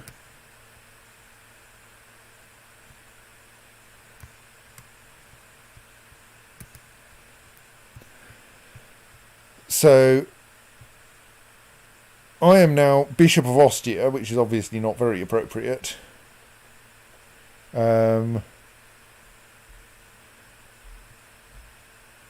Bishop of Roma, Count of Roma, and, well, possibly some other things I'm not paying enough attention to.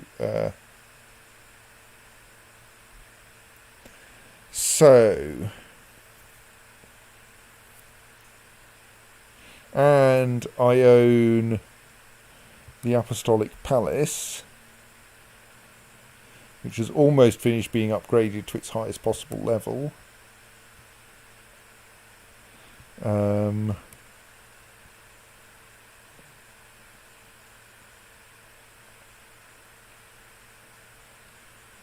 So I've switched the county capital of Roma to be Tivoli, fairly sensibly, but I need to find someone to appoint as Bishop of Rome.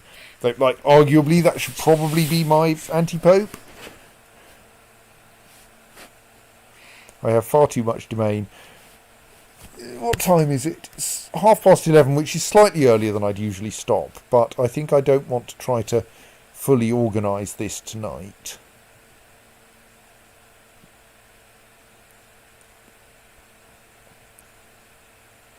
So I shall do a bit of organising. Just allow a bit of time to pass. Right, so the Papal States have vanished entirely because the Pope has no land. That conveniently means that... So, I was worried about usurping the Kingdom of Romagna, but now the Kingdom of Romagna has ceased existing. Okay, maybe I can do a few more things now. And that's what I wanted to accomplish, because that means that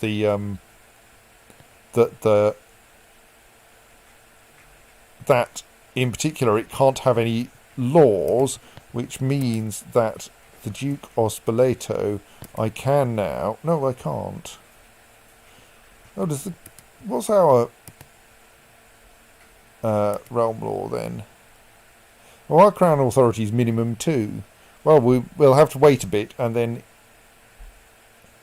cannot change another Crown law until 1033. That's 50 years away. Because I switched to free investiture, which, like, was worth doing. I'm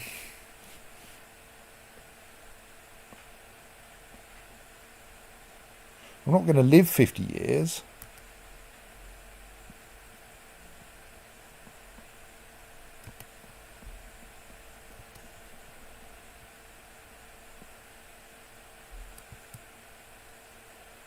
Wondering about the possibility of granting him independence, then immediately going to war. But I really need him to... No, he's not soft enough because he's an adult now. We'd need to get Anscario to inherit first. Okay, so we can't pull that one off. So let's investigate the state of this Apostolic Palace.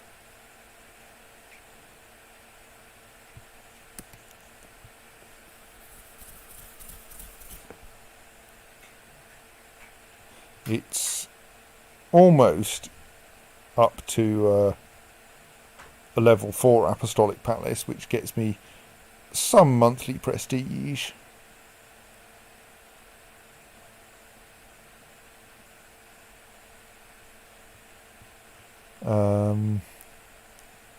Presumably unpausing this will cost me some amount of money per time period. Those are all of my things.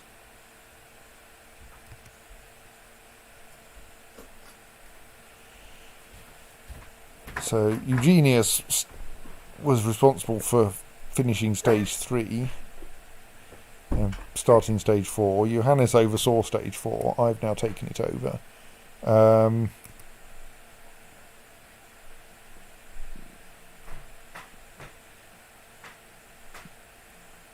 So it has no feature slots used.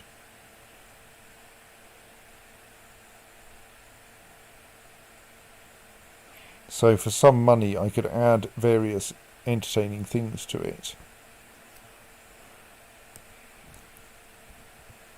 So a magnificent throne room, sorry, a magnificent throne in a magnificent throne room, which costs quite a lot to build, and will give me a tiddly amount of extra prestige. A trapdoor which helps with arresting people. A royal bedchamber for extra fertility and private conversations. A golden throne for quite a lot of extra prestige. A royal custodian, which is essentially an additional minor title I can grant to people so they'll like me more. A torture chamber, which is good for executing prisoners, for intimidation and for private conversations. A brewery, which in particular gives the send alcohol gift, which is a nice way to get someone to like me.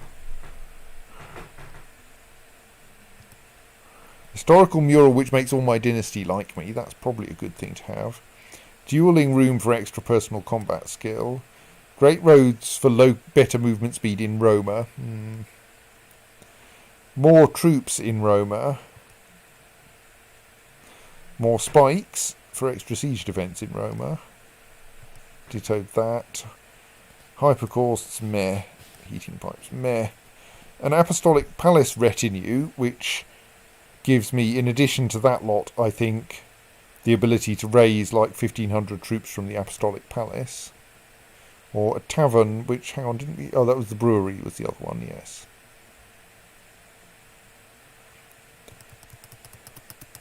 Well, I'll unpause main construction. Unpause construction of the next level, which will cost me some money.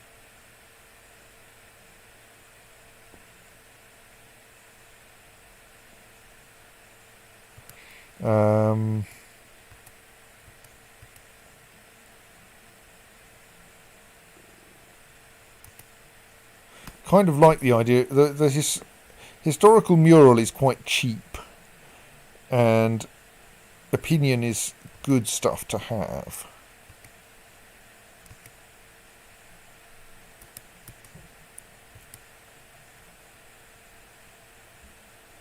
So I think it's sensible also for me to add a historical mural for extra dynastic opinion. And hope that doesn't run me out of money.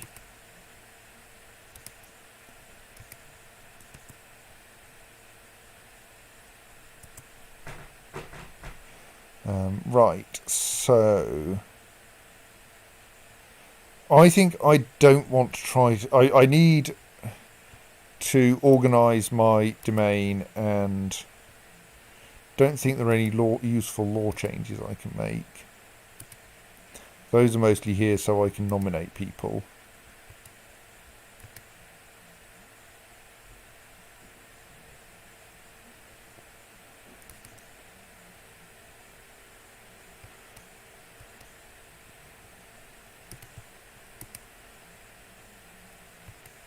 So Prince Guido is going to need something doing to him. Intriguingly, because his barony is under agnatic Gavelkind, I am actually his heir. That's not really very relevant. Like, were he to unfortunately die, that would be kind of helpful, because at the moment he's going to bugger off with Sardinia and Corsica by becoming independent. Slightly worried that Gregory might take... Doesn't look like Gregory's going to take... What was a danger that Gregory would take create Romania and run off with it, but it doesn't look like he's going to. Possibly because he's unlanded? No, that would be weird.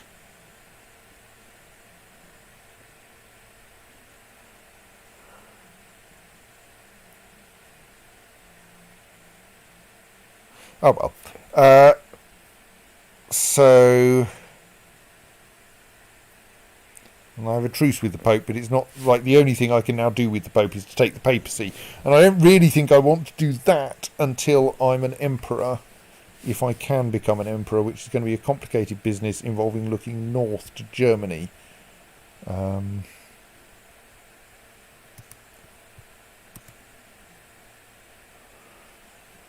working out how to get Germany off King Echenfried.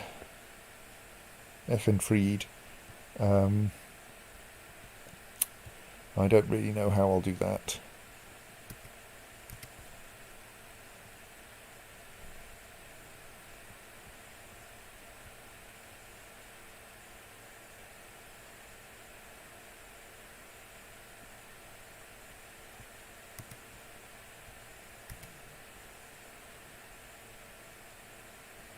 Yeah, I've already held on as King of Italy for longer than the previous person. Indeed, for as longer than anyone since Lothair. Alberic and Godofred both only lasted a short while. How's my vassal opinion is probably fairly terrible because of... So I do get a too many held duchies penalty at the moment, because I've got Latium and Capua and Majorca.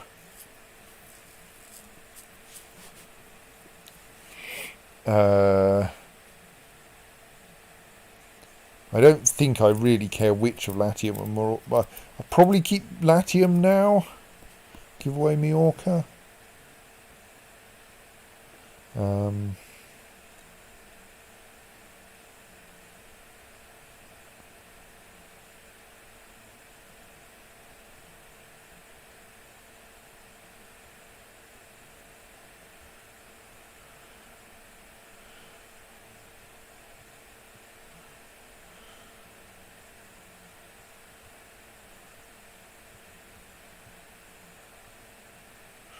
Do of course now have a claim on Benevento.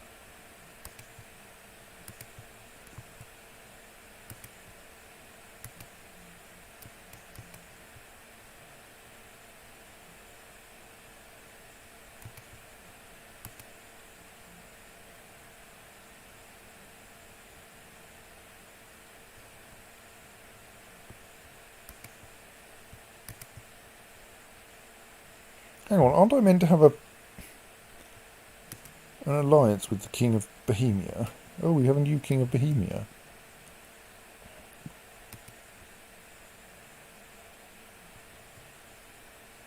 Well, since there seems to be a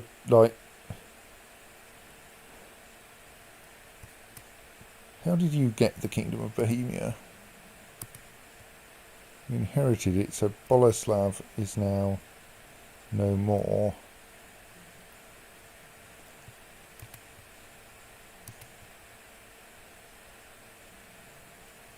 Svatopluk is your son. And it is in fact Prince Yaroslav, Svatopluk's son, who is betrothed to my daughter. So we should certainly ask... What?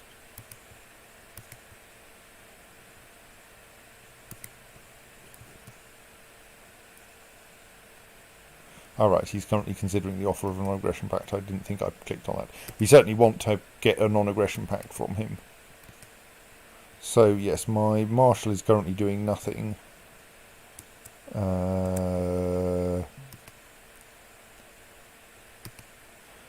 military situation is we still have shockingly low proportion of my domain troops available. Let's help them reinforce by sending my marshal out back to train troops in the capital. Why have I got such a bad steward? Surely now as a king I can surely find a steward better than 16.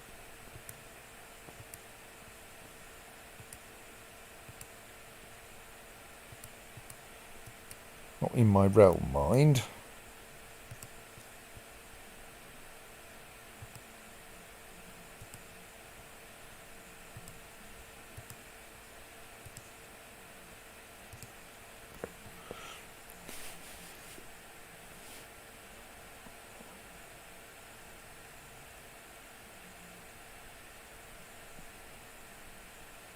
Yes, I could get a steward with a stewardship of 22, which I'm sure will be good for some purpose.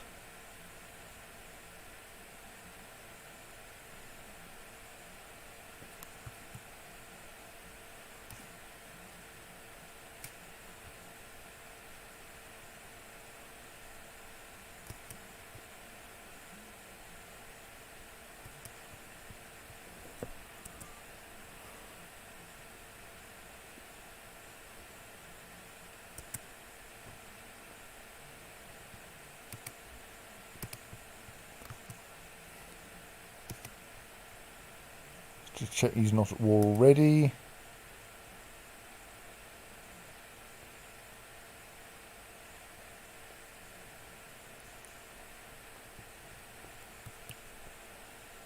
Got rather fewer troops than the previous one.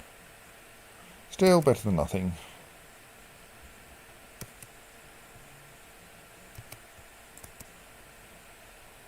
Let's wait for my new steward to arrive. Oh.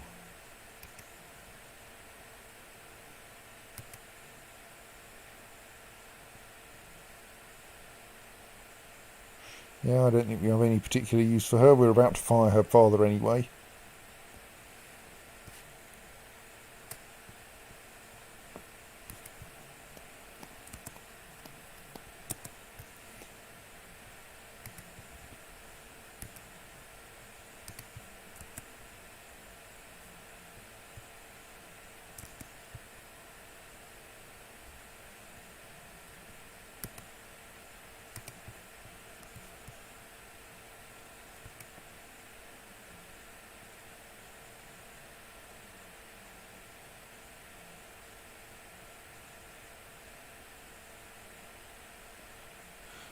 Suffering from escalating gigantism.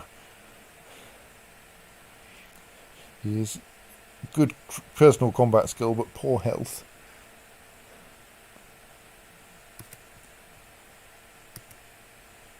Nonetheless, he will make an excellent steward.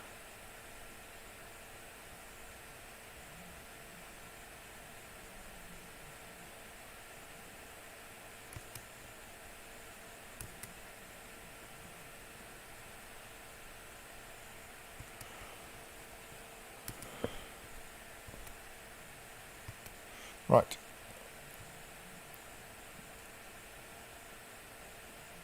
Right, yes, Roma will not give me any taxes for a little while. So, current situation is I need to shed some of my domain. Sadly, my stewardship doesn't help me with that. My wife's stewardship is solid, as is mine. My heir's stewardship is somewhat better. It's good. Oh, do we need to, sort her out a husband? Oh no, she has a husband. He's pants. She may have to murder him. Would she murder him? Totally.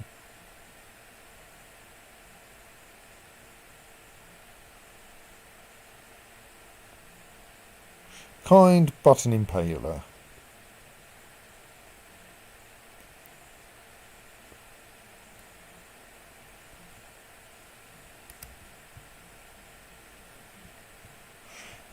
Anyway, where was I? Yes. So I need to shed 3 items from my domain, which is probably not very hard, because it's probably Bishopric of Roma and... And I hold another bishopric of Ostia and one more thing. I need to shed one of my duchies. She only... Yes, Impaler and Justice is an interesting combination. It presumably means she only impales people who really deserve it.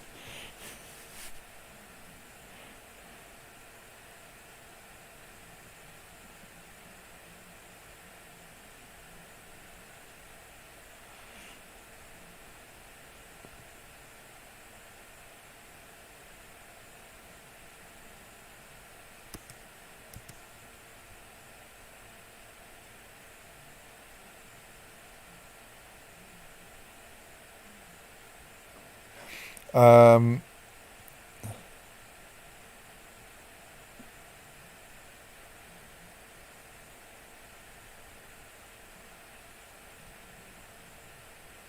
So, yes, but I think I'm going to have to thus think about who I give my various titles to.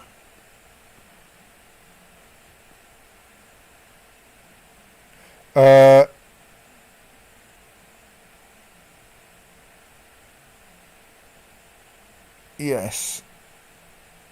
So I think that will have to wait until I've thought about that a bit, because I think I could just grant Prince Gregory one of these bishoprics, and that would then get him out of the way. Presumably I don't have the bishopric, the theocratic vassals problem anymore. And meanwhile, we want to look north to Germany. And they're only 7,000 troops. Queen of Germany, who's already...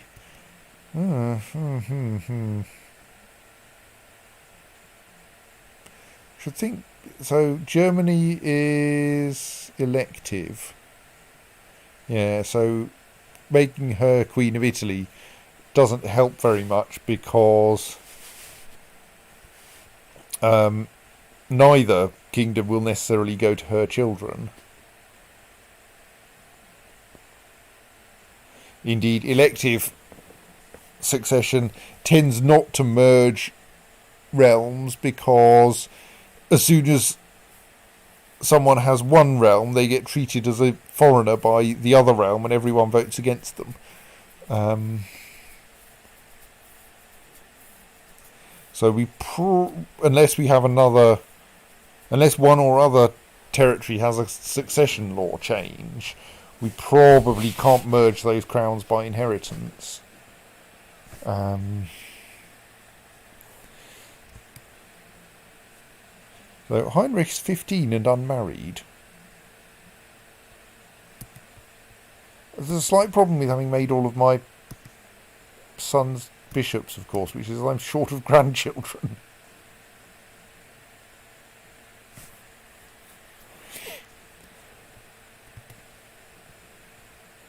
Oh, Francesca. She's going to be in his court, isn't she? She's only 3 years old. And presumably thus I can only arrange for her to be betrothed to someone in my court. Don't betroth her to her own uncle, Ben.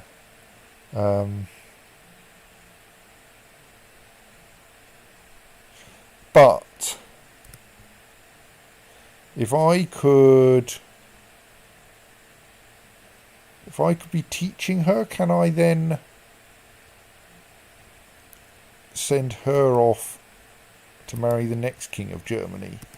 I mean, that doesn't really help with merging the realms, but it helps with giving us some hope of doing so, maybe. I mean, I suppose if our next player character is going to be High Chiefess Corolla, what we're really interested in... What's going to happen to him? He's even the wrong religion.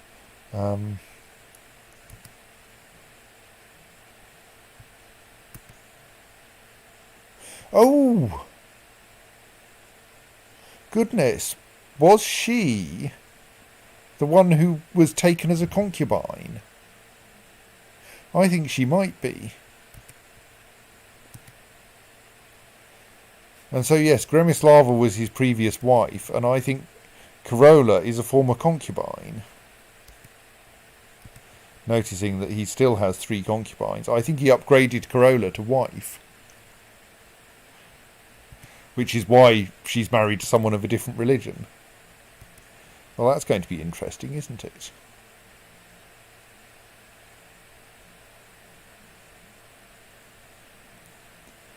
No wonder she's turned out so weird.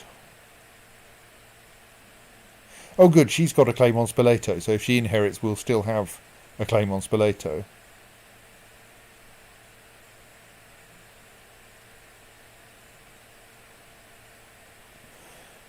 Right, well, I'm not going to try to sort out precisely who should do things, because I need to think about people.